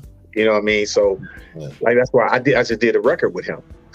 Me and Walter did a record together that I released today, actually. Oh, okay. Let's plug that thing, man. What's the new record, EG? What's the new record? You've been giving us these singles, man. Give her your love. Give her your love. It's Okay. Eric Nolan featuring Walter Williams. I told Kim to send it to you. It might be in your email and you just ain't checked it yet. I probably have. I know. I like I said, I've been. I love you. Remind me. I love the OMW joint. The IML. Yeah. That's my favorite one. Oh, for real? Yeah, that's my favorite one. And then you did the Cologne joint. I like that one too. But that good, IML. You just named all the singles. That's good, man. Man. Hey, I'm tapped in, brother. I do my research, man. Like, and this is like I said, I'm a fan of the OJs. Everything that's a part of what you got. That's why I feel bad not hearing that last project. But I'm gonna check it out soon. I get the opportunity. But I love what you got going on. I know you got your label and everything. So let's. I want to come up to date a little bit. I know you got your label. You got your show. What inspired that? What made you want to put together your own show and do what you do, and talk a little bit about that for people who may not be that familiar. Now you're talking about the radio show, right? Yes, sir. Okay, so what happened was in Cleveland we had a show. We had a radio station called 107.3 The Way. Gotcha. And when I released Reminds Me, they got behind me in Cleveland. Yeah. They just. I got like 100 views, 100,000 views. Yeah, on YouTube. they just killed it. That's pretty good for an independent joint. That's what I'm saying. So they got behind 100,000 views. That's pretty good. Now that went to #1 in Cleveland. Then I released "I Miss You." It was cool. Cologne. I think people, because I'm trying to do the contemporary jazz thing. Yeah, Cologne was more R&B. You know what I'm saying? So it didn't really get the spins. But then when I dropped on OMW, when I dropped On My Way. The wave just gobbled it up. So it went to #1 4 times. Yeah, I was surprised. It went up and down, right? Yeah. So now I released In My Life. So now they got behind it. Then somebody took the station and they turned it into a country western station. Oh, hell nah. In December of 2019. December the 16th, 2019, right? Okay. I panicked. Called a friend of mine named Delvis Valentine. I said, Delvis, what are we gonna do now, man? I ain't got no way for people to hear my record, hear my music, because I know the 2 stations that's not gonna play it because they're corporate owned. So we already know about the corporate owned stations, right? Right, yeah. We already know what that entails. What you got to do to get your record on that, right? So we know that part, right? Okay, my man. So I'm like, what I'm gonna do, man? What we gonna do? So then I told them, I said, you know what, man? I need to have my own show so I can play local artists. And then Delvis said, man, I know the general manager at an up and coming Black-owned radio station. He said, they got an FM station. I said, for real? He said, man, take me to him. Now this is in Cleveland. This is in Cleveland. So at the time, I was doing a 1-hour show. Yeah. For WHUR in DC. That's my home. That's where we at. Okay, so that's what I'm saying. I was doing a 1-hour University Radio. Yeah. I was doing it right behind Will Downing's show on HD4. Yeah. WHUR HD4, right? Yeah. So that was Max Myrick. That was their idea. They wanted me to do a show. Okay, so I would go to 107.3 and I would record the show there and send it to them, right? So they have a radio feel. Okay, cool. So I kind of got my feet wet a little bit. So when I went and talked to the general manager, he said, I know who you are. He said, yeah, you can have a show here. He said, matter of fact, you can have drive time on Mondays. I said, for real? He said, yeah, every Monday you can have drive time, 3 hours. Hell yeah. So I came in on a Monday. Listen, check this out. I had a show in DC at the City Winery. Man, I was literally just there with my homie Cam Jones and saw Shirley Jones. Look. So my man, I had a show at the City Winery on the 19th of February, 2020. Okay. I was at City Winery. Yeah. I came to Cleveland, did the show on the 20th. Okay. By 4:15, I was supposed to be on from 3 to 6. By 4:15, The general manager came in and asked me, could I do 2 more days? I said, Oh, that's what's up. Hell yeah. So what happened was I wanted a radio show so that I could play local music, because our local entertainment had no place to, no outlet. No outlet. Yeah. And I didn't have no outlet. Yeah. So that's how I did that. Like even Monday, this coming up Monday, I'm playing every song you just named. I'm doing a special on Eric Nolan. I'm doing Reminds Me, I Miss You, Alone, On My Way, In My Life, and then I'm gonna introduce Give Her Your Love. That's what's up, man. So that's what happened with the radio show. I panicked because I didn't know how I was gonna be able to get my record heard in Cleveland, and how everybody else, the Kanye Dawsons and all of them, was gonna be able to get their records heard. So I said, well, instead of asking questions, then just be the answer. No doubt. Yeah, no. Me and Mark, I feel bad, man, because me and Mark Gore, and I'm real. Mark Gore, that's my guy. And I don't know when the last time you talked to him, but he has some great ideas when it comes to what you're just talking about now. And he brought me in the loop. And I've been so busy with my platform, I haven't reached out to him like we were before, but I gotta, now that you just inspired me, I gotta tap back in with Mark. Mark got some really from last week. Yeah. He probably be mad at me. He probably like, damn, Malak. Mark, I promise you, I got you, brother. I got you. When I'm telling you, we gonna make this shit happen. Eric, thank you, Eric, for inspiring me. We go tap in. I gotta make this. Do that, man. Mark is a brilliant mind. He's a brilliant mind, and yes, sir. He always have been, though. Yeah. He's always have been, and even though Gerald was the front man, Mark was pushing a lot of buttons behind the scenes. Oh yeah, yes, sir. He was the sound. I mean, Mark was one of those guys that used to just go and find sounds so that they could have different sounds for their production. Yeah, that's who he was. Remember the last album they did together? The last album Levert did with Mama House and all that on there? Yeah. That was done in Mark's basement. Wow. Yeah, that was done in Mark's basement. I was at those sessions. Okay. Mark had built the whole scenario project. Yeah, the whole scenario. That whole project was done in his basement. Man, that's crazy. This one right here. Yep. That was done in his basement. Yeah, man. I gotta reach out to Mark. He came to DC last year, and I took him and his whole family. Got a chance to meet the wife, the kids. Man, real solid brother, man. So it's an honor, man, being able to just tap into with brothers like yourself. But I want to switch gears. I want to lighten up. I want to switch gears, EG, before we get up out of here. You're gonna laugh, man. Well, let me just break it up. So I don't know where I heard this from, but the brother, I'm trying to think of his name. The brother, Charles Oakley, was on Shannon Sharp show. Mm-hmm. And he was talking about you and Eddie Levert or whatever. You guys are in a restaurant. And Charles Oakley was about to whip Judge Mathis' ass, man. Talk about, yo, what are you? Hey, EG, what is going on with Charles, man? What happened that night, man? Let me tell you. And because he mentioned you. He mentioned you. He said, yeah. No, because I'm the person that called him. I'm the person that called him. See, he was in Cleveland. He was at the Mirage. I know the guy who the guy who kept messing with him, because I used to take him to dinner all the time. Okay. And anyway, so he kept bothering, pestering O, because he know O from back in the day.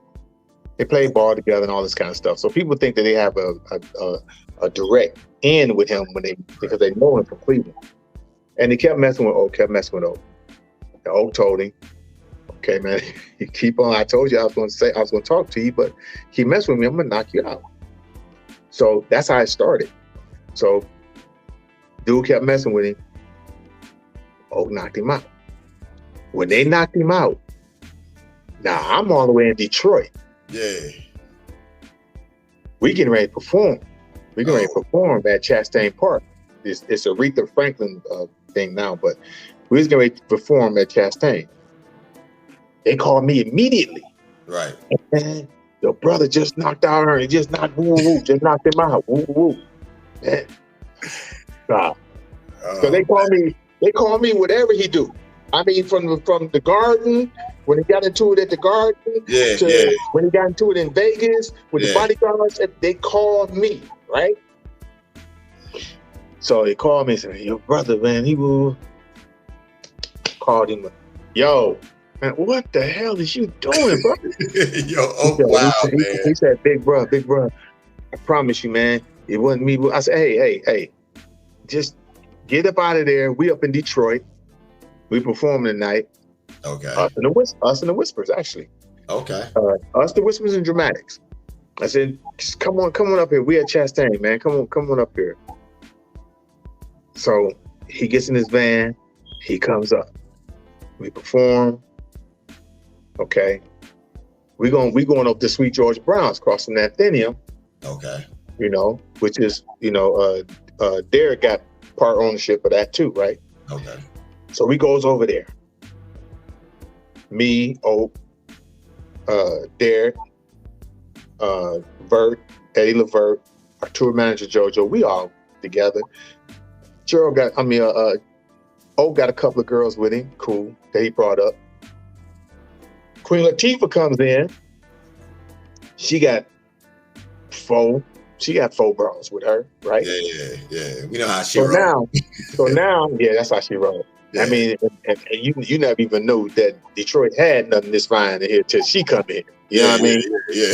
So they sitting on the other side where the food at. So Oaks people wanted to go over there and kick it with Queen Latifah. Okay, cool, go ahead. Now listen to this. Listen to this crew. It's Mathis, Kwame Kirkpatrick. Oh, the mayor. Yeah. The old mayor. And Tavis Smiley. Oak never mentioned his name, but Tavis Smiley was there. He did. He never mentioned his name. I know, but Tavis was there too. So the story goes like this. They was having a meal. Okay. The bill came to $1,500. Okay. Kwame gives Judge Mathis $500. So okay, well here's my 5 on the 15. Yeah. So Judge say, your money is no good here. The ball players is rich. We're gonna make them pay for it. Hold on, hell nah. So the whole time, Oak is watching this. He watching. I mean, because he always cases the room anyway. He cases the room. Yeah. Now, take in mind now, me and Matt like this. Me and Judge is like this now. Me and Tavis is like this. Even like at that time, y'all was tight. Oh, okay. Me and Matt is cool. Okay. Me and Tavis is cool. Right. I'm just now getting a feel for Kwame. We didn't kick it since then, went to games and stuff, but I don't know Kwame like that. Right. Oh, he know me and Matt is cool. He know me and Tavis is cool. But Oak's scanning the room. So he comes, so Matt just come over there. Like, okay, look at here now. We got a $1,500 tab over there. Oh, come on, Judge Mathis, stop it, man. So, come on, bro. So Oaks went straight to it. The fuck that got to do with me? Yeah. Take your ass back over there with that, Yeah. So Matt is like, well, I mean, what's all the hostility for, brother? Yeah, you sound just like you sound just. What's all the hostility for, brother? That's that Detroit shit right there. And then he don't get upset with me because the queen took the bras out your lips. Once he said that, man, baby brother went ballistic. What you say? Mama, now beat you. Oh man. Man, He didn't say all of that when he was talking to Shannon Sharp. I know he didn't, because He didn't say all that on Shannon Sharp. Some of that stuff got to be kind of like, condensed. Yeah, he gave us the condensed version. Yeah, man. But then he got like that, man, and then Matt got to talk about all these killers he got in Detroit and whoop de whoop. And he did mention that. Look at here. He's like, look at here, man. You can get whoever. Yeah. I get on wherever I'm at. Yeah. Bring them. Yeah. So then him and Derek got into it a little bit, because wherever Derek is, if Derek come to Cleve, Derek ain't gonna have no problems. Because now when you say Derek, when you say Derek, who we talking Derek about? Coleman. Oh, DC. Yeah, DC. Man. Joint. That's DC's joint. Yeah. So wherever we go, I mean, so this basically the whole. They got their little Detroit crew. Yeah. You know what I'm saying? So, I mean, I'm just saying. So, but they was over in the other room. Yeah. We was over by the bar. We was just chilling, just kicking it. And so Oak is like, you should say something, because when we together, you come to Cleveland, can't nothing go down, can't nothing happen to you there. Yeah. And I'm there. You know what I'm saying? Yeah, nah. So now Oak and DC is into it. Now they into it. So Bert, so Eddie Levert. Yeah. Eddie Levert about 5'5". Yeah. So Eddie Levert, he in between these two towers. Yeah. So he was like, E, come get your brother, man. Come get your brother. You know what I'm saying? So they going back and forth. He's like, hey, man, why don't y'all kill that noise, man? Y'all need to stop this. But he had this little bitty dude. And just like Eddie. Yeah, man. So Oak gave his man the sign and said, look, man, push the button. Yeah. He mentioned that. I know. Yeah. Push the button, bro. Yeah. Push the button. We got all that out there. This place might not even be here. Yeah, we got all that. Yeah, he mentioned that. He's like, man, go easy to Judge. Go call him. Please go call him. It got that crazy. E. Damn. Got that crazy, man. It got crazy, man. Like to the point to where we did. We had to do Bush Lewis party. And Bush Lewis used to wear a bow tie. Yeah, because he died right after his 50th birthday party. I was about to say, like 2 weeks later. 2 weeks later. Oh, okay, yeah. And Oak was at the party. Matt was at the party. It was Oak, Matt. We had Lenny Kravitz, Denzel Washington, Tim Reed. We had all the cats there. All the fellas. And Matt is like, hey, man, talk to your brother, man. Come on, man. We don't need to be going through this here. You a judge. You was a judge, man. That's my man. That's my cat. You know what I mean? And Oak know that's my man, but that's my brother. Yeah.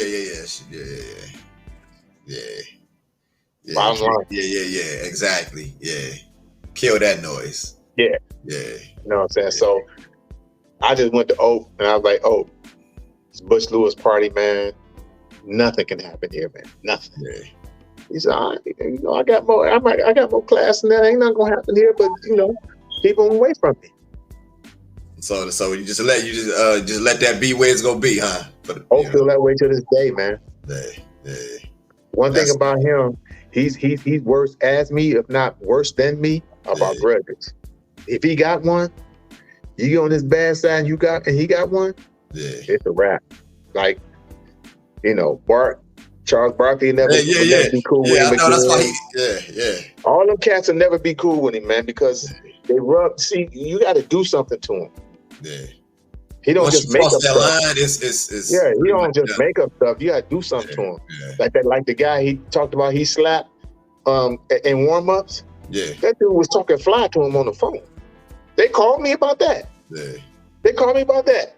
What about you heard about the issue yet with Dennis Rodman down in Miami? Yeah, man. Because Dennis was in there eating off people's plates. They said he's wilding out, man. He's just grabbing stuff off people's plates. He was grabbing people's food and eating off their plates. Yeah. Oak didn't hesitate. Just threw him out. The enforcer, man. I mean, look, man. Yo, He came up the way he's always been like that. Has he always been like that? No. Nope. Ain't always been like that. Yeah, man, that was Michael Jordan's enforcer in Chicago. Yeah, but he ain't always been like that. I mean, when he was younger, he was the guy that didn't nobody even pick him to play basketball. He was the guy that always had to get winners because he was tall and lanky. Oh, he wasn't like. Oh, he wasn't like. He wasn't muscle. No, he wasn't none of that. He didn't start getting like that until the latter Virginia Union days going into Chicago. Okay. When he got to Chicago and he learned that he had to start getting rebounds, he started bulking up. Yeah. Because by the time he got to Chicago, he was throwing motherfuckers out the way. He did it on purpose. Everything he did was calculated. Calculated, right. He knew that what he had to do. No doubt. Even in playing ball, he knew what he had to do. He knew he had to get back. This dude didn't date. He didn't have a girlfriend. He didn't do none of that in school. None. Not in high school, going to junior high. He drove my car to the prom. Hold on. Say that again. Charles Oakley. Yeah.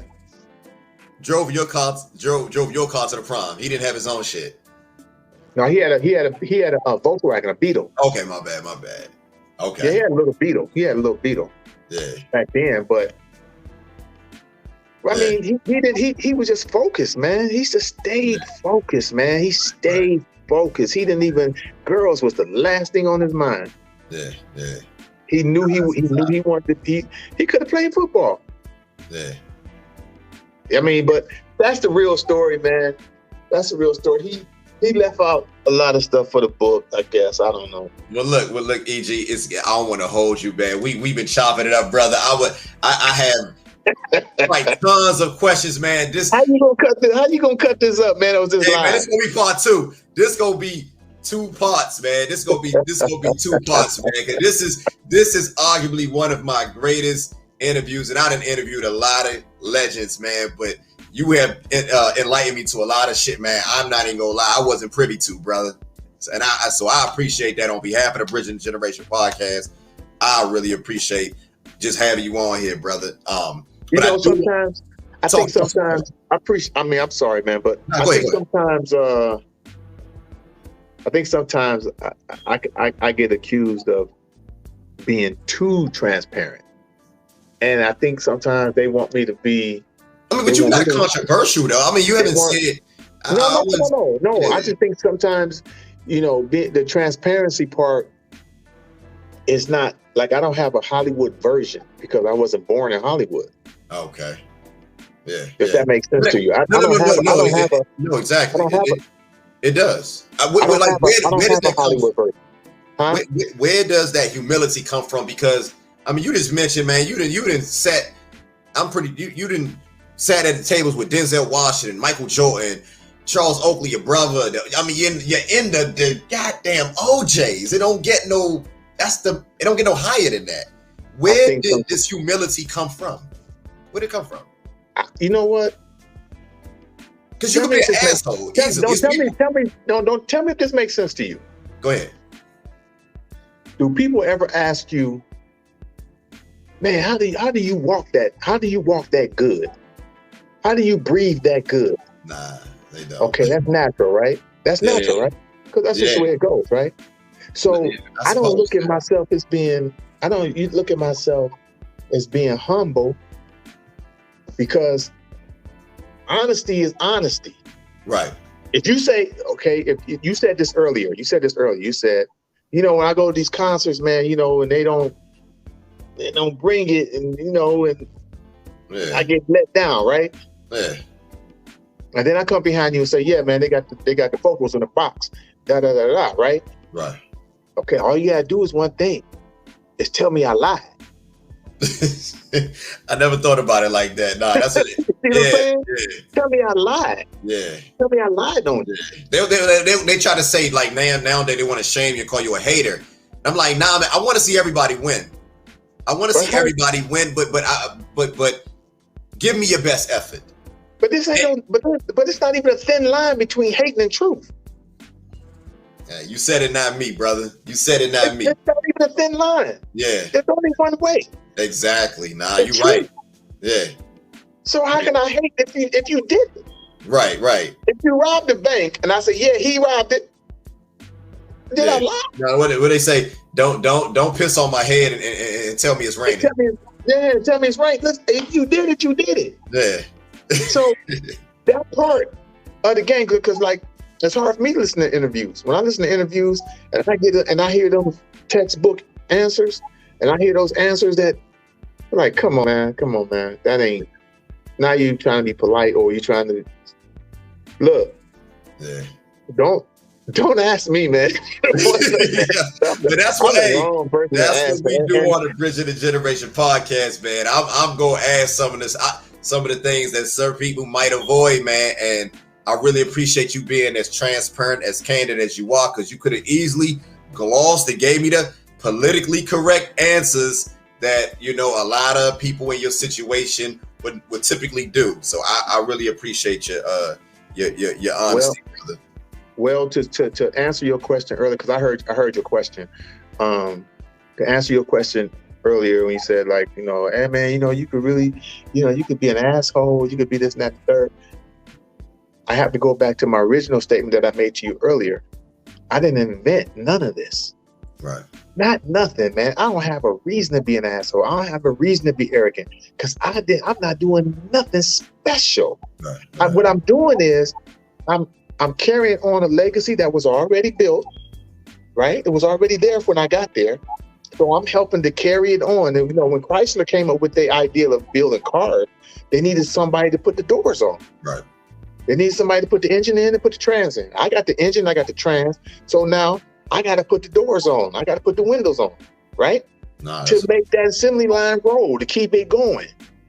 No, you're right. But I didn't invent the door. I didn't invent the car. Yeah, nah, you're right, brother. You see what I'm saying? Yeah, so I get it. I have nothing to be arrogant about. Listen, Bill Gates can be arrogant. Yeah. Huh? But EG, see, let me bring it back a little bit. See, the reason why I say that, because it's people that has accomplished 1/4 of what you accomplished in your career. Wrong. They have the biggest goddamn ego. Wrong, man. They wrong, man. Listen, I'm gonna give you a quick story. And you can end this whenever you want to end it. I'm gonna give you this quick story. No, this is the honest to God truth. I can't make this up. I can't make this shit up. Okay. Right. I'm in Los Angeles, California. Gotcha. I'm about to give you some heavyweight, some heavy hitters. Don't give me the cookie cutter version. Give me the. No. I'm about to give you some heavy hitters. All right, let's go. I'm in Los Angeles, California. I'm new. I'm a newbie. I'm like probably 6 years old in the game, right? Standing to L'Hermitage. Here's the people that was in our circle. Redman, Corinne Stephens, O.J. Simpson's daughter, Puffy, Ja Rule, Gerald Levert, Joe Bailey, Gerald Levert's bodyguard. We all sitting in the lounge area. See, when back then, the L'Hermitage on the left-hand side had a lounge. Okay. All of us at the lounge, we all chilling, because Gerald liked me to be around them people, because he wanted me to get to know those people. So all of us is just chilling. We just kicking, having a good time. Yeah. This guy comes downstairs off of the elevator, and these kids were screaming and ran to him, asking for his autograph. Can I have your autograph? Got your autograph? They shunned him. Yeah, I didn't sign no autographs. So I was like, Gerald, he must be somebody famous, because some kids is running to him asking him for his autograph. I was like, whoever he is, don't he know that he need them to become who he is? Exactly. So here goes Gerald Levert. You right, man. You sure right. If I was you, I'd tell him by himself. If I was you, I'd go tell him. I said, oh, I like I won't. He said, oh, I know you will. I know you will. They souping me up at this point, I know you will. I know you'll check him. You from the streets, I know you'll check him. Oh, I said, that hold on, man. I said, hold on. I Gerald. said, hold on, man. I said, hold on, man. I got this. I'm going here. I said, yo, bro. I don't know who you are, what you do, but evidently you somebody famous. And you know, them kids, all they want is a autograph. Right. I promise you, whatever you do, you can't do it by yourself. If you know, a singer or a rapper or something, you can't buy your own records. I said, so that's nothing for you to give them an autograph, bro. Right. So you need to work on that, man. I said, because actually that's fucked up. Damn. So he looked at me like this. And he kept going. So I went back. I said, yeah. And they was clapping and shit. Everybody was clapping. It was like, yeah, man, I don't know who the fuck this little nigga is, man, but he need to check himself. They said, oh yeah, that's Jay-Z. Hold up. Jay. So then I called my daughter. I said, Erica, have you ever heard of this rapper named Jay-Z? She said, oh my God, did you meet Jay-Z? You didn't know who Jay-Z was? I didn't have a clue. Damn, EG. I didn't have a clue. You was an R&B head, yo. You was like, you live in the world of R&B, literally. I didn't have a clue who that was. Ja Rule knew who it was. You know, Puffy them knew who it was. Corinne knew who it was. Redman definitely knew who it was. Everybody knew who it was but me. Gerald knew who it was. But they knew that I did.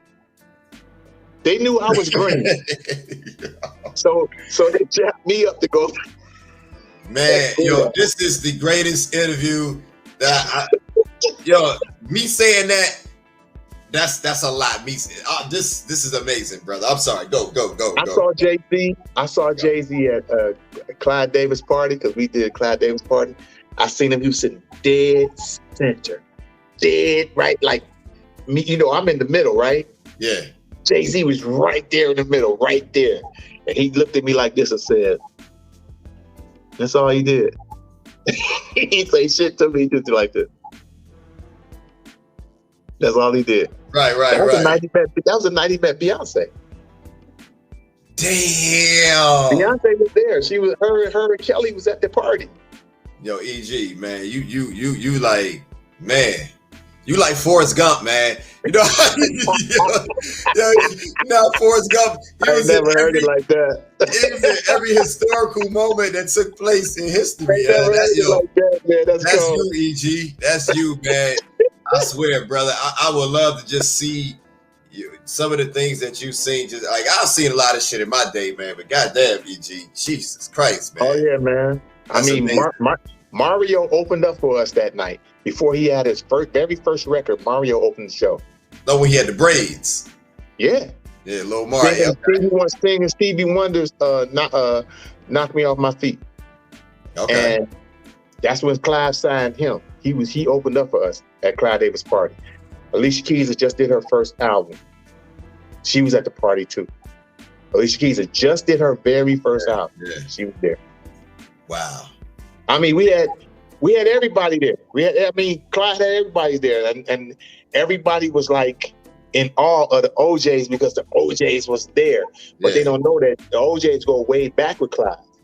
Yeah, Columbia Records. Absolutely. Come on, man. Philadelphia International was under CBS. That's right. They was under CBS. Yeah. Right. I seen a lot of pictures of Gamble and Huff and Clive Davis and the OJs. You ever get a chance? Like, what's your relationship with Mr. Gamble and Leon Huff? You ever? Me and Leon is like this. No way. Why did I just say that? Of course, this Eric Grant. Leon, me and Leon like that. Leon, I call Leon today. He'll pick up the phone. Yeah, I've been trying to get Mr. Now, Huff. Gam, I only see Gam like when I come to Philly or something like that. He comes to the show and I talk to him. But Leon is he's more, I ain't gonna say talkative because I haven't talked to Gam enough to know how talkative he is. But Leon is more, he's more approachable, so to speak. And I shouldn't even say that either because I'm just real cool with Leon. Oh, wait. I thought it was the other way around. I always thought that Leon Huff was more reserved because you And normally see. that's why I said I can't. That's why I said I can't say that, because Leon is more reserved. Leon is the Walter Williams of the two. Okay. Yeah, you Gamma's more outgoing. Gamma's the one who do all the talking. Gamma's the one who makes shit happen. You know what I mean? Yeah. Whereas Leon is reserved. It's just that Leon talks to me. That's your, okay. Y'all locked That's my in cat. like that. You know what I'm saying? That's my guy, man. Like, I pick his brains about music, business, production. I pick his brains about everything.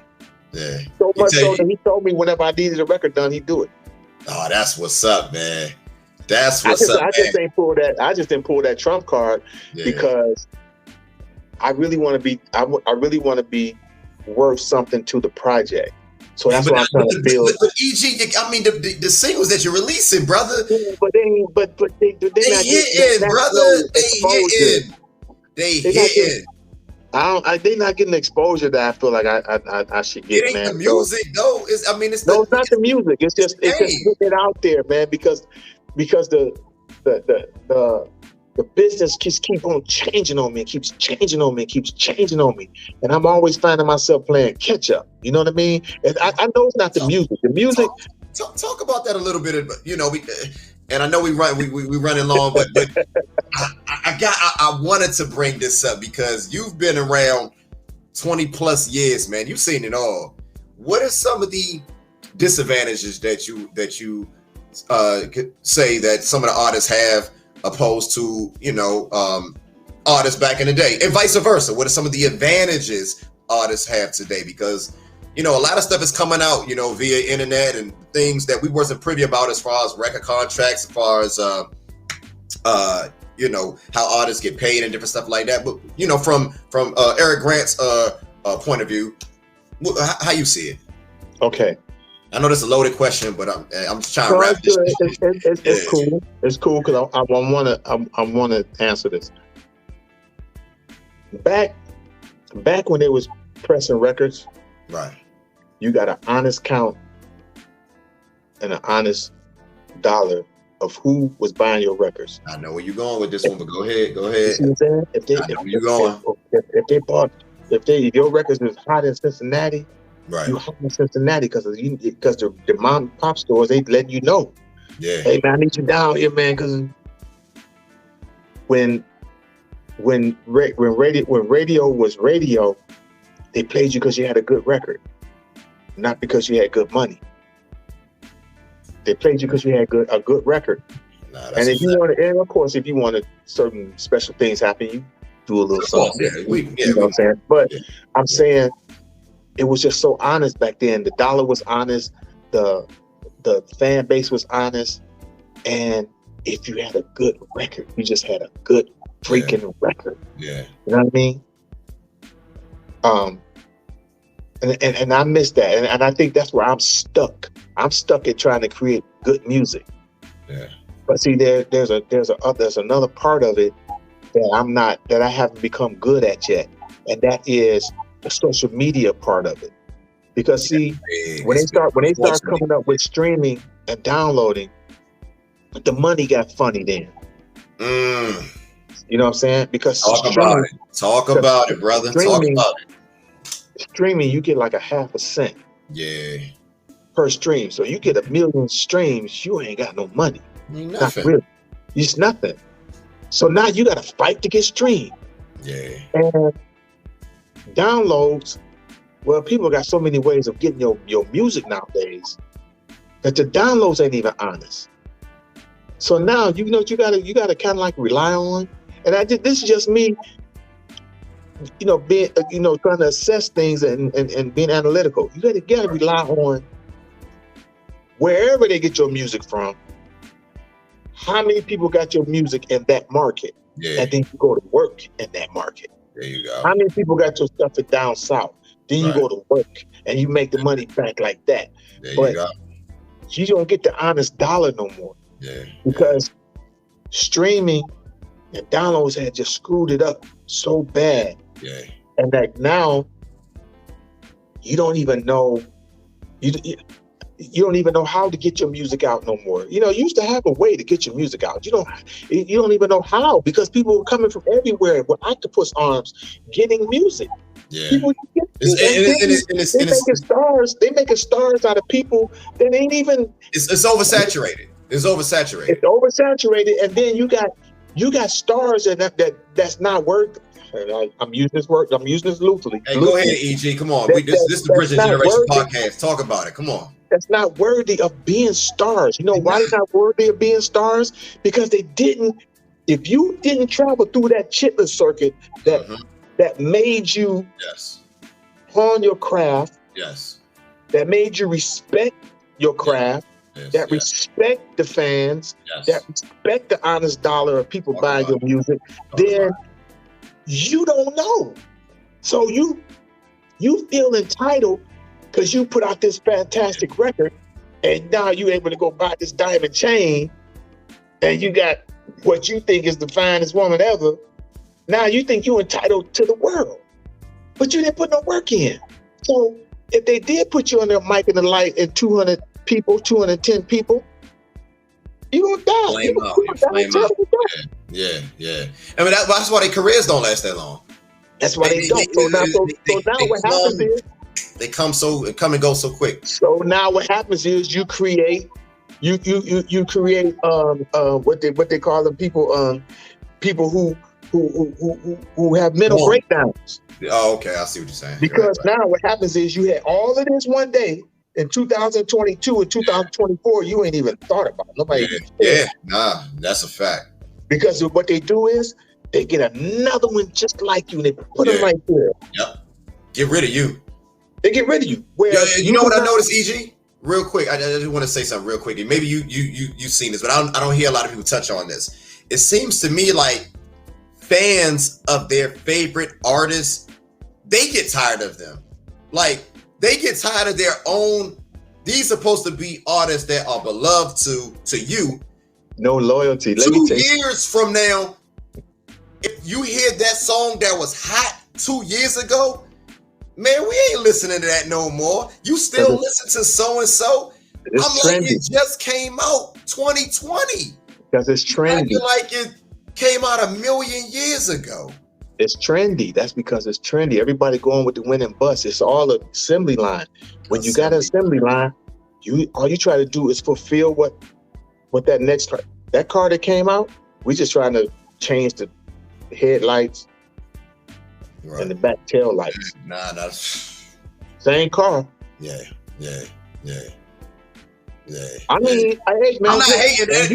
And you know that ain't hating. That ain't me hating. Now you know for a fact. I ain't making this up. You know this for a fact. That back in the day we had 10, 15-year contracts. We had 10-year contracts with 5-year options. Hell yeah. Because that record label was dedicated on making you a star. Yeah. They had artist development. Yeah, they had artist development. So you'll have a group that'll be on a label, sometimes like 3-4 years, don't have no hits. No hit. Boom. That's right. And then they out of here. That's right. You know, so it they seems ain't like doing that. If you ain't got that hit, if you don't do that hit in that year, you done. Yeah, nowadays you out of here. You out of here. So there's no loyalty. The business is just like you said earlier, the business is so oversaturated, and people are getting stuff from everywhere. I mean, you got people that's on YouTube that's becoming stars. They ain't got a cut a record. Yeah, people that's on social media, and they just singing on social media, and they got TikTok, 2 million followers and all this stuff. You know what I'm saying? They making stars out of people with no talent. No talent. And everybody wants to be. I guess. Yeah. To not just take and throw them on the bus like that, but I guess TikTok is a talent. I guess I'm assuming because I don't have a clue about it. Yeah, everybody. I don't even have the app. I don't even have a TikTok app. I don't know nothing about TikTok. I don't even know. I haven't digest why would I get on TikTok. Yeah. I haven't got that yet. Like, okay, TikTok is famous. Okay, so what do I do if I do TikTok? What do I supposed to do? Yeah. I had people even tell me, hey man, you should get on TikTok. But I'm like, I have a podcast where I interview people. What am I supposed to do? Right. Be a comedian? What am I supposed to juggle? I'm supposed to drink 20 bottles of water? I don't know. And so that's so again, to go back to what you asked earlier, I pride myself in doing the music. I pride myself in doing that part, man. I want to do good music, and I'm hoping that when God feel like I'm ready, that he'll catch up, or get people to catch up to what I'm doing, and then they'll go back and look at my older work. You know what I mean? Because the older work is still timeless, and I do it on purpose. I record records to be timeless. Right. But I got a plan in mind. So I'm releasing this record on Me and Walt. And then this fall, myself and Glenn Jones is doing a record together. Oh, I interviewed him last year. It's good brother. Me and Glenn doing a record together, right? Good brother. And after that, I'm doing one with Will Downey. Legend. Now these are people who's already told me that they'll do these records with me. Yeah. Then I'm gonna come back and I'm gonna put Will's record out on the radio, but I'm gonna do a song with Kanye Doss too. Ooh, so it can be streamed, right? She's from Cleveland too, right?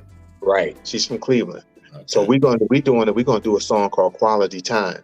Okay. And so now I'm trying to get Russell.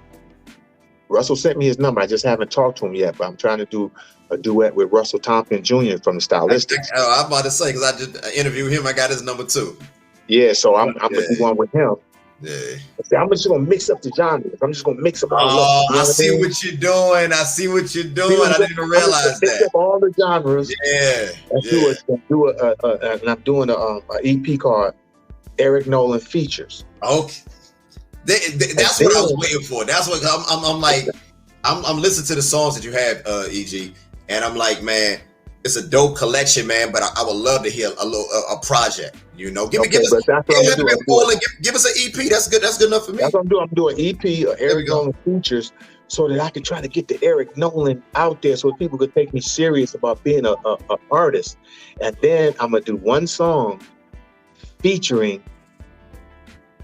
Well, it's going to say introducing. Actually, it's going to say Eric Nolan introducing Lele Lyons from SWV. So I'm doing a duet with Lele too. Okay, that's what's up. That's what's up. So that's what's good, man. That's what I love to hear. I had to save the best for last. I heard you once say, you know, you feel like God was waiting to put you in a position, and I'm paraphrasing, but do you feel like your time is now?